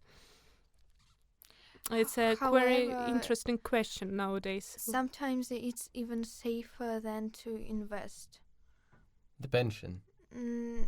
To pay this like tax is sometimes safer than like buying, for example, акции. Then Stocks? Yes, stocks or whatever. I know like a lot of freelancers who are trying to have some money this way. Interesting. I think it's actually it's a very serious question, because if you look at demographics in all the countries, in Russia included, in many countries, in Russia included, then the population is growing older. So by the Yes. time we become old people, there will be more older people than nowadays, people and can yes, work, and there will be less working people. So I suppose there'll be some extra problems with finding Yes. money to support all the old people in Russia. So actually, I suppose there is some level of Risk. Risk. Yes, there is some sense of instability when everybody thinks about how he's going to live when he's old. I haven't met people who totally rely on the You government. can just die at a young age. It's a solution. It's quite interesting because during my hitchhiking, I met people who are in like 65, 70 years old who still work in 2 jobs. Yeah. In India, that is very, very rare because the way the Indian family structure is that when you get old, you live with your kids and they support you till you die. We don't... You have a traditional family. Yeah, and traditional we family don't. structure. But in Russia, I find it really different that people, even when they're really old, have to like pension they get, but they have to do 1 work, maybe even 2, to sustain themselves. One other thing that I notice is that the Russian family structure is such that when the parents, when they get old, are not supported, they are more likely to be, alone. Because you ask any Inosranца from an Eastern country, one thing they notice, like, there are so many babushkas, grandmothers, who are alone in the bus and in the metro and in the streets. Where I come from, that is very rare because women of that age, I'm saying in their late 70s and 80s, they don't go to the supermarket to buy stuff. Their kids do it for them. So because in India we don't have like a government support structure to take care of old people. No one is going to get a pension from the government if they haven't worked a government job for 55 years. So from an international perspective, it's quite interesting to notice that. And like you told, when there are more older people than young people, it's quite a question how they're going to be supported. Yeah, I think it's the question not only for Russia but for many European countries too, yeah. Japan and so on. Actually, I saw some days ago. I saw like statistics. In Russia, it's worse than in any other European country because we have this like a big generational gap, which was in 90s, I guess. Demographic pit. Yeah, and I saw like a diagram and I was horrified. It's really scary to see it. And Russia also has the impact of the World War II, people that died during that time. Yes. So that also reflects as like an echo. Well, it reflected our country. Now it's okay, but we got 90s yeah, and we COVID. got 90s. So And COVID. I don't understand. 90s. What do you 90s, mean? the collapse of Soviet Union. How did that affect the demographic?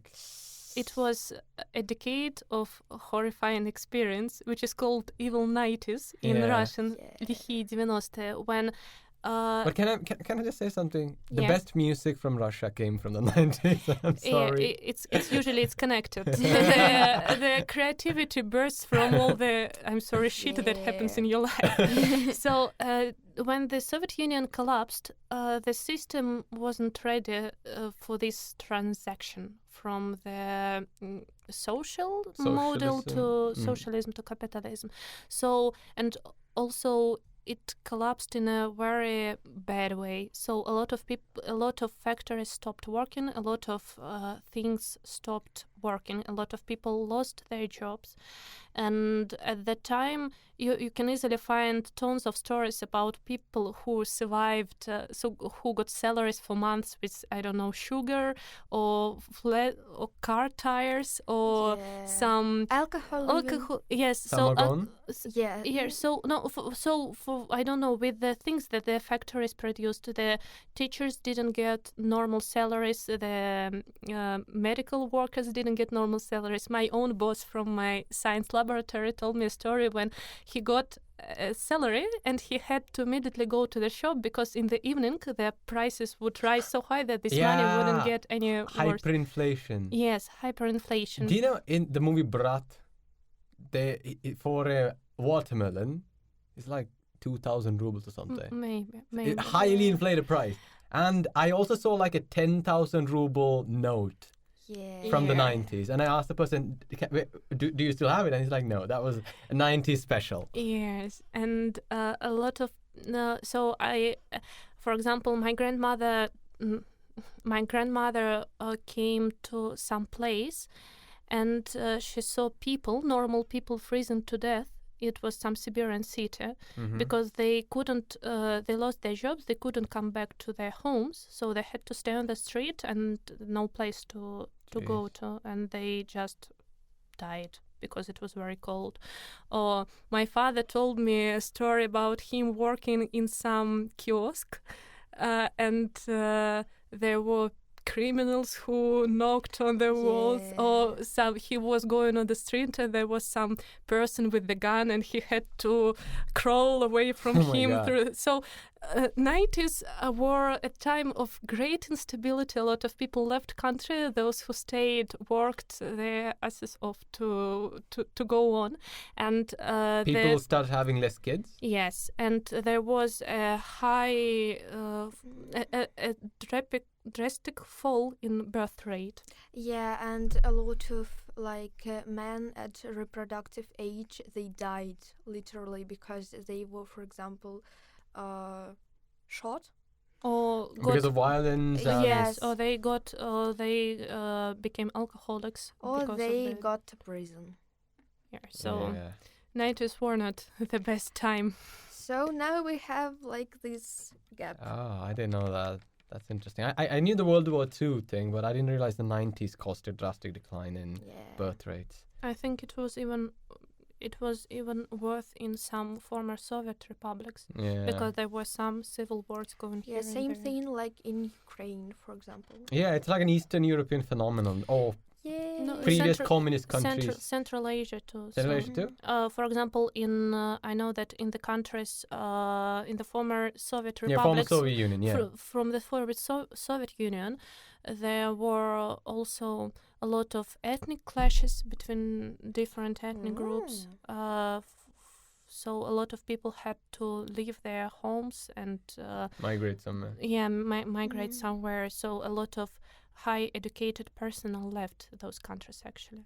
Interesting. So that's one of the the thing that impacts our Yeah, and a life lot today. of like Russian people left, for example, Kazakhstan, Uzbekistan at the time, because they used to work there, for example, before like collapse of Soviet Union, but after it they had to return to Russia. To Russia, yeah. Yeah.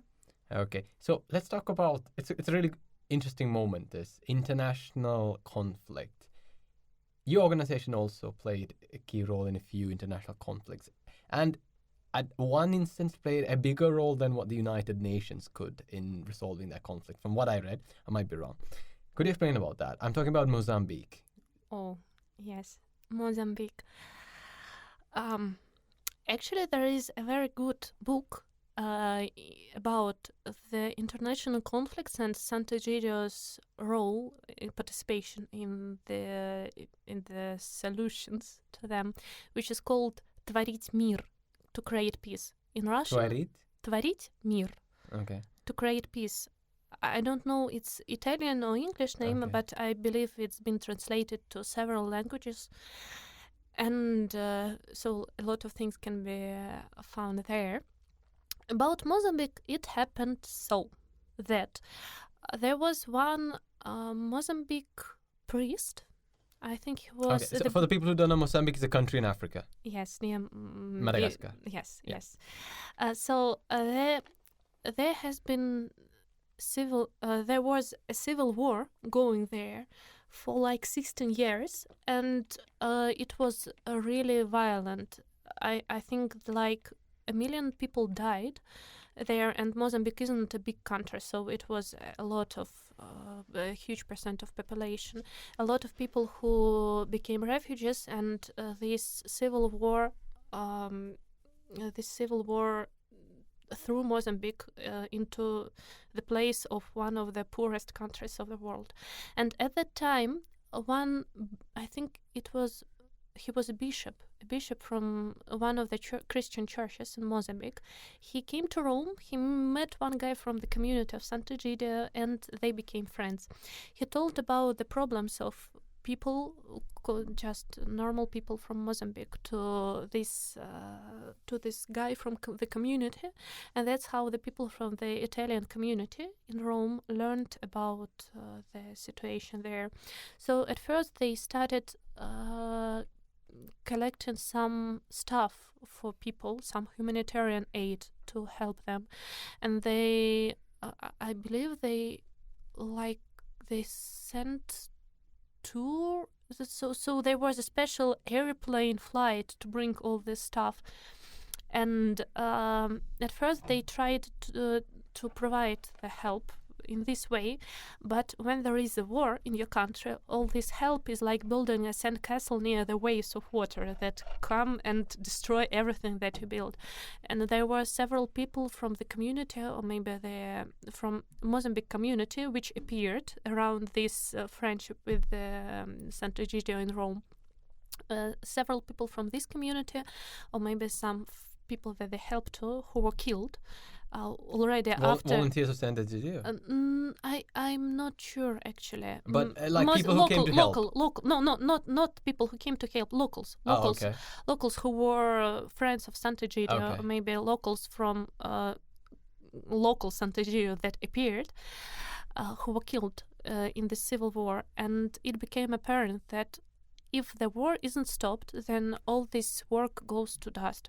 So they started dreaming about finding some way. And the first thing was to establish some contacts with the fighting sides, because it was quite easy to find the pro-government side, because they were like official, but it was much more difficult to find the rebels, because there were different rebel organizations. They were like in forests somewhere in secrecy hiding. So they searched, for example, I've heard that they searched for some at least one of the sites was pro-communist. So Italians from Sant Egidio search Italian communists to create some relationship, to ask these communists. Commies love commies. Yes, to ask these communists to protect religious people in Mozambique. For example, when they started building a relationship with Mozambique, around at the same time, it was officially prohibited to ring bells in Christian churches, and the communists prohibited it. No, the government of Mozambique, I think, prohibited that. So Sant Egidio people asked communists from Italy to ask communists from Mozambique to leave this, to help religious people, to stop this ban. The irony in that statement: communists wanted to help. Yeah, it's so funny. I think so. Please forgive me, people who read the story afterwards and find some inconsistency. Because always fact check. Yes, please fact check. Yes. So then they also started searching for some ways to establish contacts with the rebels, and they searched for some connections in Rome and so on. There were some people who said that they had some influence, and Sant Egidio checked if it's true by asking to release some monks, I think, something like that. And when these people were released in Mozambique, it turned out that it's true. And then they found some contacts, and they asked for a meeting. And I remember that one of the people from Sant Egidio was taken by some helicopter or by car somewhere into the forests to meet with these rebels and so on. So after some time, they agreed to talk to Sant Egidio, and Sant Egidio eventually offered its place in Rome as the natural platform for navigating for dialogue. And they invited different groups of people as pro-government, as anti-government from Mozambique to Rome, and they talked became mediators between them. So, for example, these fighting sides at first didn't want to meet each other, and one group was sitting at one place, the second group was sitting in the second place, and people from Sant Egidio were going from group to group. Or they also, for example, they collected the letters from the common people of Mozambique, asking in which these people asked to stop the war. And one of the rebels started, I think he was really moved and even shocked, because when he was reading these letters, he found a letter written by his own father among them. Really? And community also searched for some. So they told that these people, they have something in common, and that it's important to base the dialogue on what's common between these both sides, not between what divides them. So it was like 3 years or 4 years of dialogue, and until the very last day there was it wasn't clear whether the peace treaty is going to be signed. There was a lot of prayer going on. So I remember somebody telling me that there was this dialogue process going in one place, and in the second place there were old people from Sant Egidio who prayed for this peace treaty to be signed. But in the 4th of October of 1992, this peace treaty was was signed, and the war stopped. And signed between all parties, all the rebels and the government. Yes, okay. And the civil war stopped, and in Mozambique, I think most of the people know about this, about the role of Sant Egidio, because it was a huge celebration. I remember also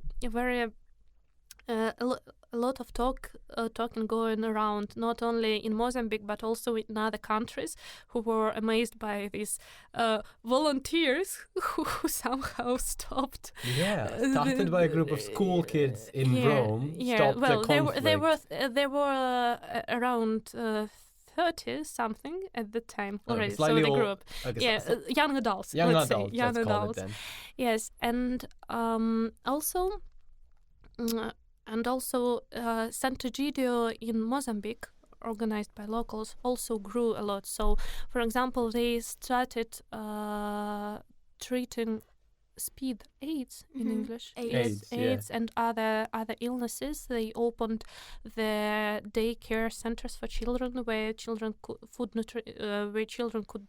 get food, because there were a lot of children who didn't get enough nutrition.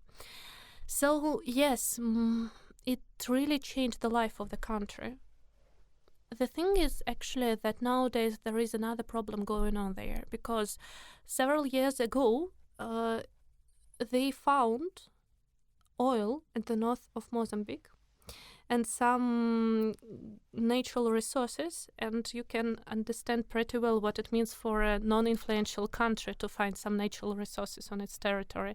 So several years later, and it has been going for, I believe, 2 years, there suddenly appeared some radicals, I think Islamic radicals, who started terrorizing the villages in the north, and they killed a lot of people there, including people from Sant Egidio community. So several months ago, I believe there were like 12 victims from Sant Egidio who got killed during one of these violent raids. And right now, a lot of people are running from the north of Mozambique. There is more than 800,000 people who fled to the south. And communities in the south also do a lot to accept these people, because although they are very poor themselves, because once again, for example, there is a city, Pemba, where a lot of people came, and this there is city Beira and so on, and there were natural disasters some time ago where Beira, for example, was almost destroyed by the typhoon. So the community of Sant Egidio there faces a lot of challenges, but my friends went there last summer and they said, was it last summer? I think it was. And they, with this COVID, I lost like 2 years of our life is like just a big flash. And they when they returned back to Moscow, they said that it was amazing that people from Sant Egidio, they are like giants who move the mountains. Wow. For example, the students, they built some brick houses for old people who lost their students built it. Students here. Students from... It's such an interesting difference between different like branches of Sant Egidio. In Russia you do one thing, in other countries you do another, and anyway you help other people. It's so beautiful. Can you talk about that? The interaction between Sant Egidio of Mozambique with Russia. You said you've been to Kiev, your friends have been to Mozambique, and you get to learn about how they do it there, what their problems are, and how they solve them. Can you talk about that? What kind of value you get from that sharing of international experience when you work for this organization like this? We stay in contact with each other. There are some meetings. Apparently, once again, COVID made a huge impact on that. But before the lockdown and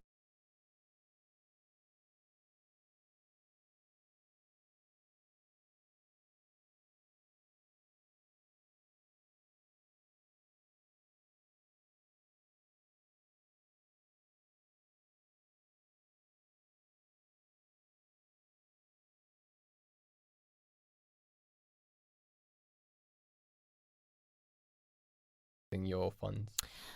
You see, Sant Egidio, it's not an organization in terms that there is a head center which sends orders to the local filials, and branches, the local branches, and defines the politics, the projects, and so on.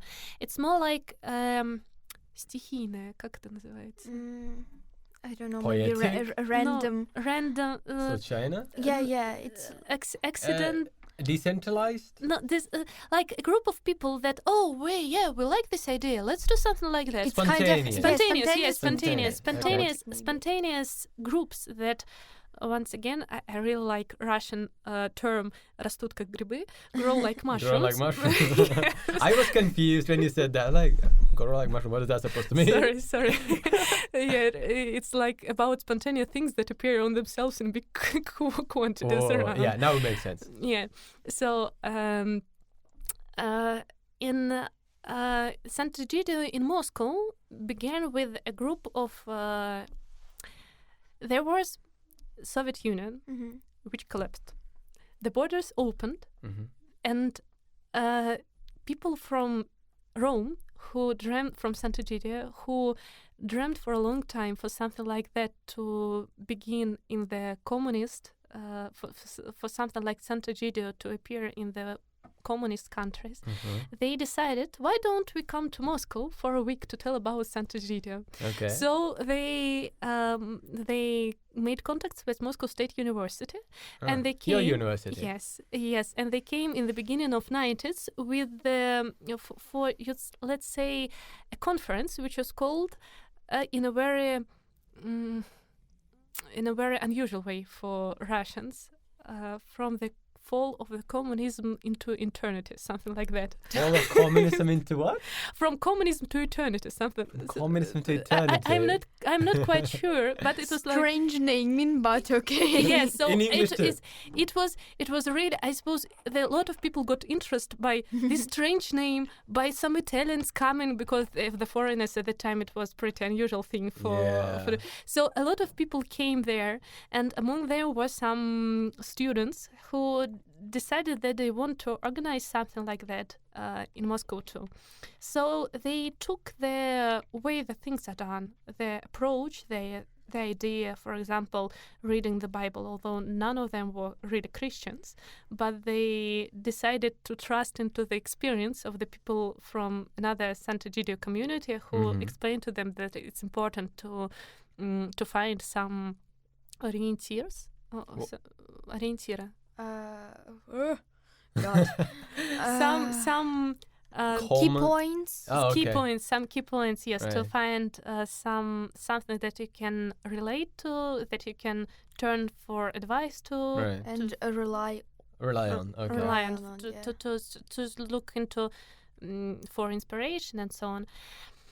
And so they started doing what they deemed important here. Again, it was horrible 90s. There was almost no charity, and they started going to orphan shelters to visit kids there.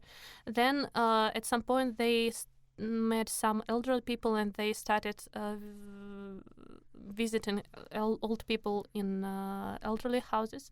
Then their other charity organizations appeared, and a lot of them started helping orphans. So this problem became less unnoticed.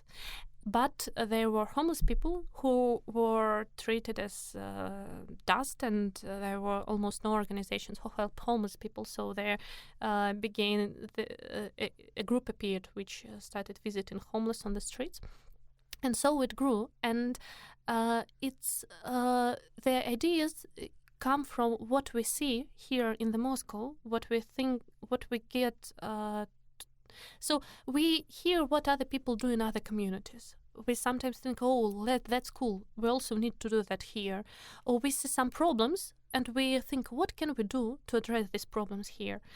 And we do what we can with the money we can, with the resources we can, and then it grows because people join us and because God loves the things we do. Although, thank you, God. yes, really. sometimes I think that he's the main reason this mess that we create somehow works out. Yes, and Well, specifically, I mean, yes. right now. So and we get some advice from abroad. For example, if we need some advice, we can call Lucia from Rome, who has been helping homeless for 45 years. Wow. So she has a lot of experience. And but we have the same spirit, but from the administrative point of view, usually we don't need to consult. Rome. You guys are related to Europe anyway. Are you scared of the like foreign agents law? There are no real reasons for them to get. I'm sorry, Anna. Can you explain what that law is for the audience? It's called Закон об иностранных агентах. It is the thing that sometimes organizations in Russia are cancelled because they have like relations with organizations like above the country. No, it's not quite that. They're not cancelled. They get the status of foreign agent if they get a lot of financial support. Their financial support comes from abroad. And if there are some other criteria, and if the organization falls into this category and gets this label, then it has limited access to some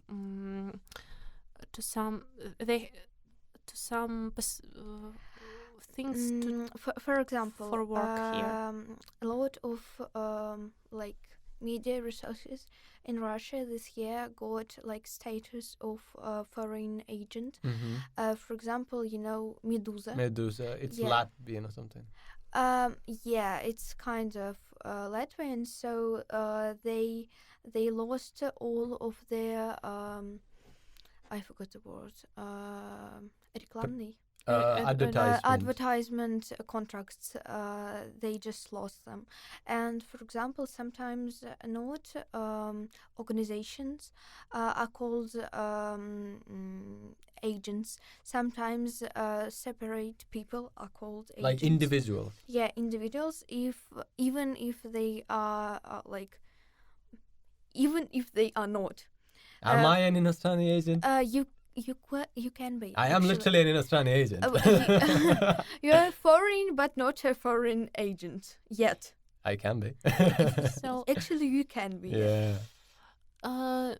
So here there are a lot. So getting this label puts some restrictions on organization and provides some problems in its working and monetizing.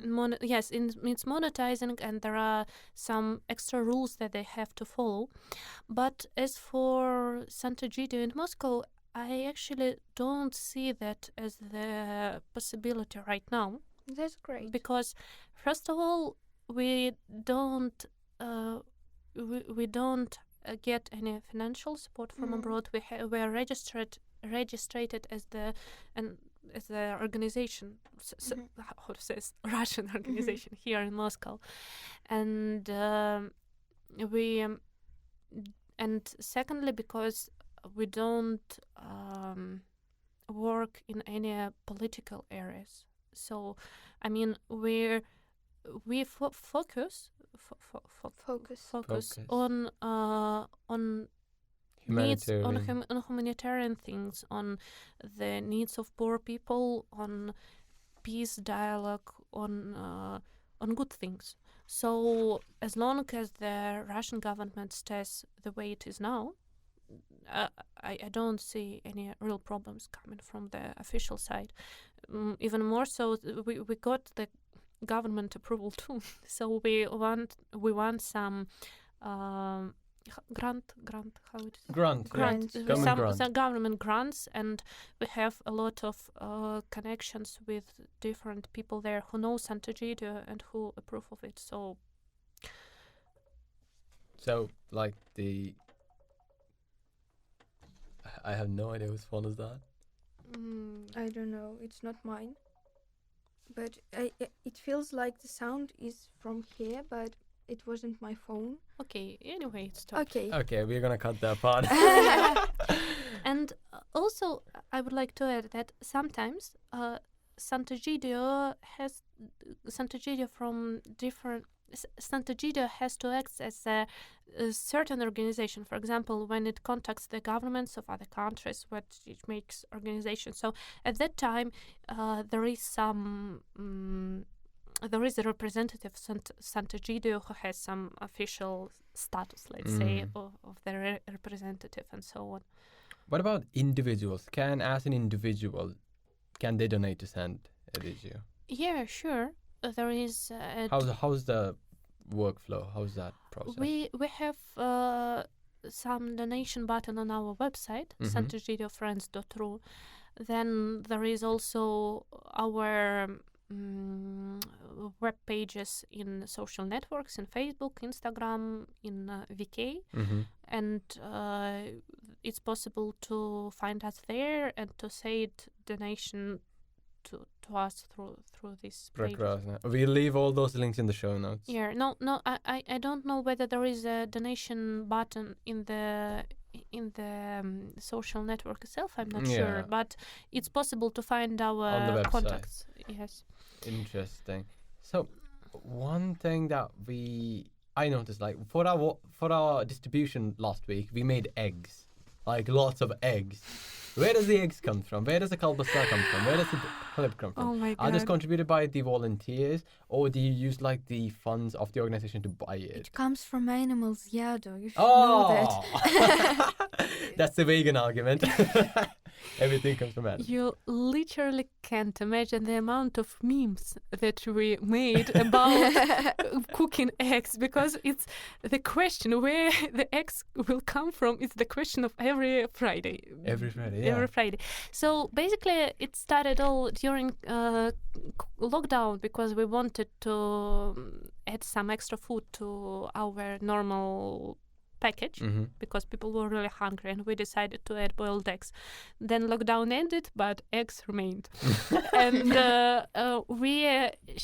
so there is usually there is about 15 people who come on Saturdays, and somebody from our group asks all around whether they can bring eggs or they cannot. So we asked me the other day. Yes, we try to split it between us so that everybody cooks like 20, 30 eggs, 10 eggs, anything, and that it all together it would be combined into 200 eggs that we can give out. Last time there was one girl who cooked 100 of them, so this system doesn't always work. but we really try to God, to she's get it so going. powerful. Yeah. she other guys sent her money and she just cooked these eggs. But I hope that it won't turn into the normal practice, because one day she cannot come and we're left without 100 eggs. And how many people are going to be like, where are the eggs? Yeah. And as for other food, we have to search for some money to buy it, because it's usually we buy it with the money that we find. And right now there is one charity fund that pays for the kolbasa and bread and I'm not sure about bread, right? So for some food that we cook, we used to get some crowdfunding project going. Then we asked for money. We asked our parents for money and so on. Or sometimes we pay it ourselves. We chipped in. It's an endless source of entertainment. Every week you're like, okay. Yeah, here it comes. To make enough resources for next week. Well, while we were doing this, Sophie had a really interesting question about how, as girls and women, how you guys have to deal with homeless people quite different than how would us as guys be. I'll just add on to that, as a non-Russian speaker. If I want to volunteer, let's say we have a lot of иностранцев here. One of my friends asked me, she doesn't speak Russian. She also wants to come with us for these distributions. What would you advise to them if you're a girl? How would it be different for you? And if you're like if you want to feel safe. If you want to feel safe, exactly. Yeah. And if you're an иностранец like me who doesn't speak the language too well, how do I make that interaction as safe as possible? Well, that's a good question, but I think that the answer is very simple. Stick to the law of etiquette and don't stay alone. Because usually we go in groups. Yeah. There is also some. Actually, it's an interesting question because girls. I've noticed this thing that some girls who come to distribution, they are very nice people, very soft-hearted, and I don't know about. I think it's an aspect of students and school students because they are less cautious maybe and more open. They very easily fall into this idea of how to say it. So you meet a homeless person. Mm-hmm. It turns out that he is a nice person, not some monstrous creature from the bad stories, but a normal guy a normal man who has some interesting things to discuss, who you actually favor once because he is a normal person, and second because you pity him because he is a homeless person. And then such girls, I was also like that, they start behaving in a bit. They wouldn't behave so in the normal situation. So, for example, they can easily hug this homeless man. They can talk very softly. So flirty. So they give wrong non-verbal signals. Oh, okay. Unknowingly. Unknowingly, yes. So they feel the good vibe, and they behave in such a way that the homeless people become confused because they don't have a lot of women going around them apparently, and if they meet a nice young pretty woman who hugs them, who tells them no, and who doesn't show the borders, then they can get the wrong ideas that, for example, this girl likes them and so on, and that can become a problem for these girls because once again they're soft-hearted and they're nice. So sometimes they don't know what to do when a homeless person starts paying this romantic attention to them. And so I'd say that that's one of the things that I've came in contact with. So I scan what's going on, and if I hear if I see some situation like that appearing, I try to warn the girl about the way she's doing things is a little bit wrong and that there are some problems that can appear, and if there's anything that she's uncomfortable with, she can tell me or other people. We also say this to all the newbies who come, that if there is something strange that you don't like, you don't have to tolerate that. You can tell this to another person, or you can, if you're uncomfortable with telling it to the face of that person, you can tell us, and we will do something about it. And another thing, of course, is that since there are all kinds of people who come there, from the knights and very gentleman-like people who are very polite and respectful, who are protective, who take care. You're talking about the volunteers, right? No, I'm talking about homeless people. Okay. For example, there are homeless people who protect the girls from if there is some drunkard who is peeing and he behaves like a saver. And Savior. yeah. So I myself got into these situations when I felt uncomfortable, and another man told to the source of my discomfort, like, please stop doing that. Go away. You're making her uncomfortable. And there are such people, and then there are people who for example, they can be a little bit drunk and they behave in a bad way, or they just it's their way of, I don't know, of flirting or something like that, and they can put you in an unpleasant situation. Right. Well, the solution to that is not being alone. So you can either tell this person, please stop doing that. I've learned to do that after some time. Or you can address other people from the volunteer groups to do that. So, for example, the boys sometimes stand in to stop it. Yeah. So, in the perspective of volunteership in Moscow, in Russia in general, we want to look at it from the perspective of the students of Ruden. So we have like a very unique bunch of people here. How do you think we will be able to contribute towards the volunteership, not just the organization, whole of Moscow? What opportunities do we have as Inostrancev as well as the Russian students here? Well, I think that it's actually a very great idea to join some volunteer group. The only thing that maybe a bit may provide some, how to say it, some difficulties is the level of language. Yes, the language barrier. So usually it really depends on the organization, because I don't know about every organization, but in many organizations which accepts volunteers, it's possible to do it even with the low level of Russian. But for example, as for Sant Egidio, of course, not only for Sant Egidio, everywhere, the more Russian speaking you are, the easier it is for you to navigate around the other people. As for the things to do, there are different sorts of charity organizations. There are organizations that visit orphans.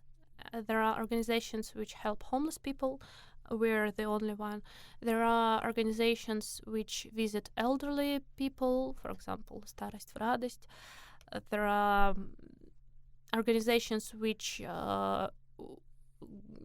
carry out some ecological projects and so on.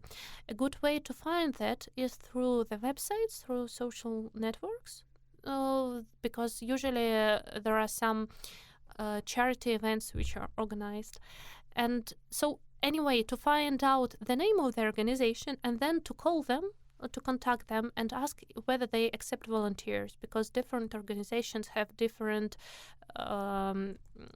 requirements. Yeah. Some Sant Egidio is really open, so anyone can walk in. Yes, anyone can come. There are some organizations which actually don't accept volunteers at all, because they're charity organizations, but they only need some professionals who work there. There are organizations which, for example, people who visit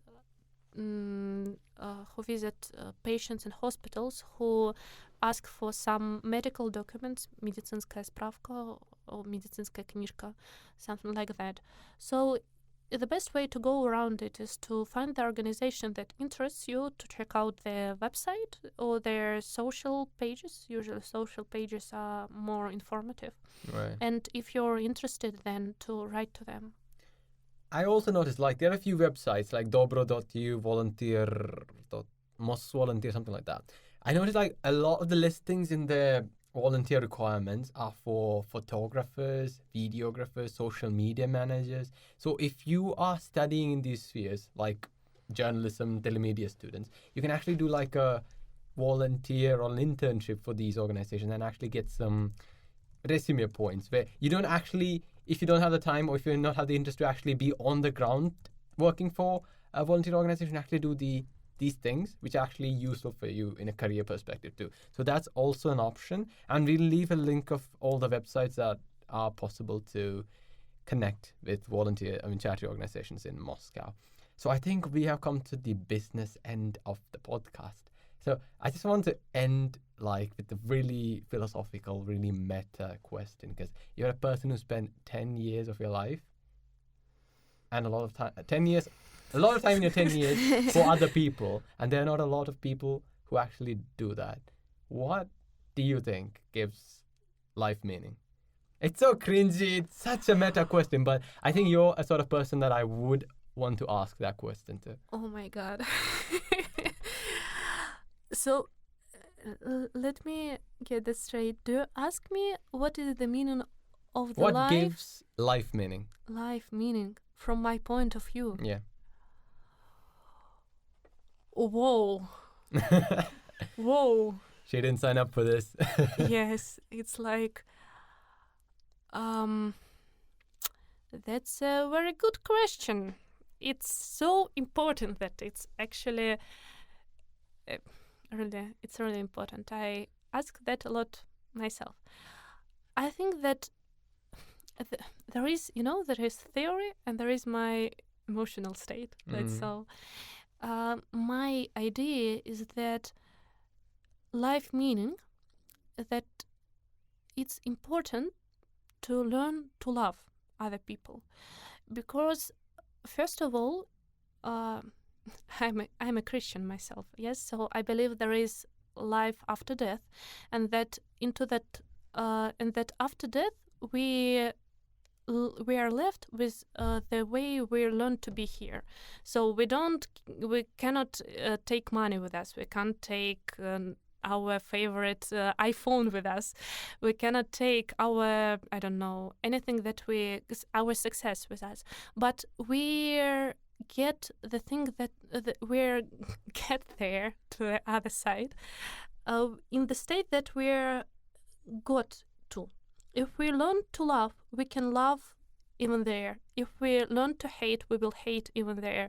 If we like people, we will like people. If we dislike people, we will dislike people. So I really like the idea of the hell actually not being the place where there are pens and you're afraid on those pens, but the place where you got stuck with other people and they love you, they love everyone around, and you're just, the greatest misanthropic person ever. And you hate everyone, but you cannot go away, and you cannot learn to love because due to different reasons, once you can't learn to believe, for example, because you already saw the things the way they really are. And for example, how can you believe in God when you saw him for in reality? I mean, belief, it is about believing into something that cannot be proven. So when believing and knowing are different things. So it's important to acquire the things that can be taken with you into the eternity. So, and another thing that I've learned actually from Sant Egidio is that learning to love other people, it's the best way to be happy, because it's tightly connected to loving yourself. And it's the best guarantee. In Russia, we learn a lot about interdependence because we have to rely on each other to go on. And if you're lonely, it will be very difficult for you. If you're loved, you can still be lonely. But if you love others and you love themselves, you love yourself too, then all the challenges and all the problems that are in your life can be overcome. And I see this in the stories of the homeless people and elderly people that I meet, who are in horrible situations, but much more cheerful than some people from the officially good circumstances, who are depressed, who think about suicide, and so on. And also I think that that would be the meaning of the life for me. I'd say the purpose, because once you start going to this direction and think about what it really means to love others and love yourself, you understand that climbing up the Mountain Everest is like 10 times easier, I would say 100 times easier than coming into this state. But it's really important. Then there is, I think that each person has some purpose in his life, and it's not about some metaphysical thing like learning to love, but you learn to love in practice. So love means a lot of things that you do in your everyday life, and they are different for every person. For example, for somebody, love means to write good articles, to tell people about problems of other people, to be a good journalist, to search for, to dig into the truth. For some people, love means to take care of their family. To some people, love means to be a good worker in the factory. So if you speak about love, but you live as an asshole, sorry, that's only the beginning. I won't censor that. And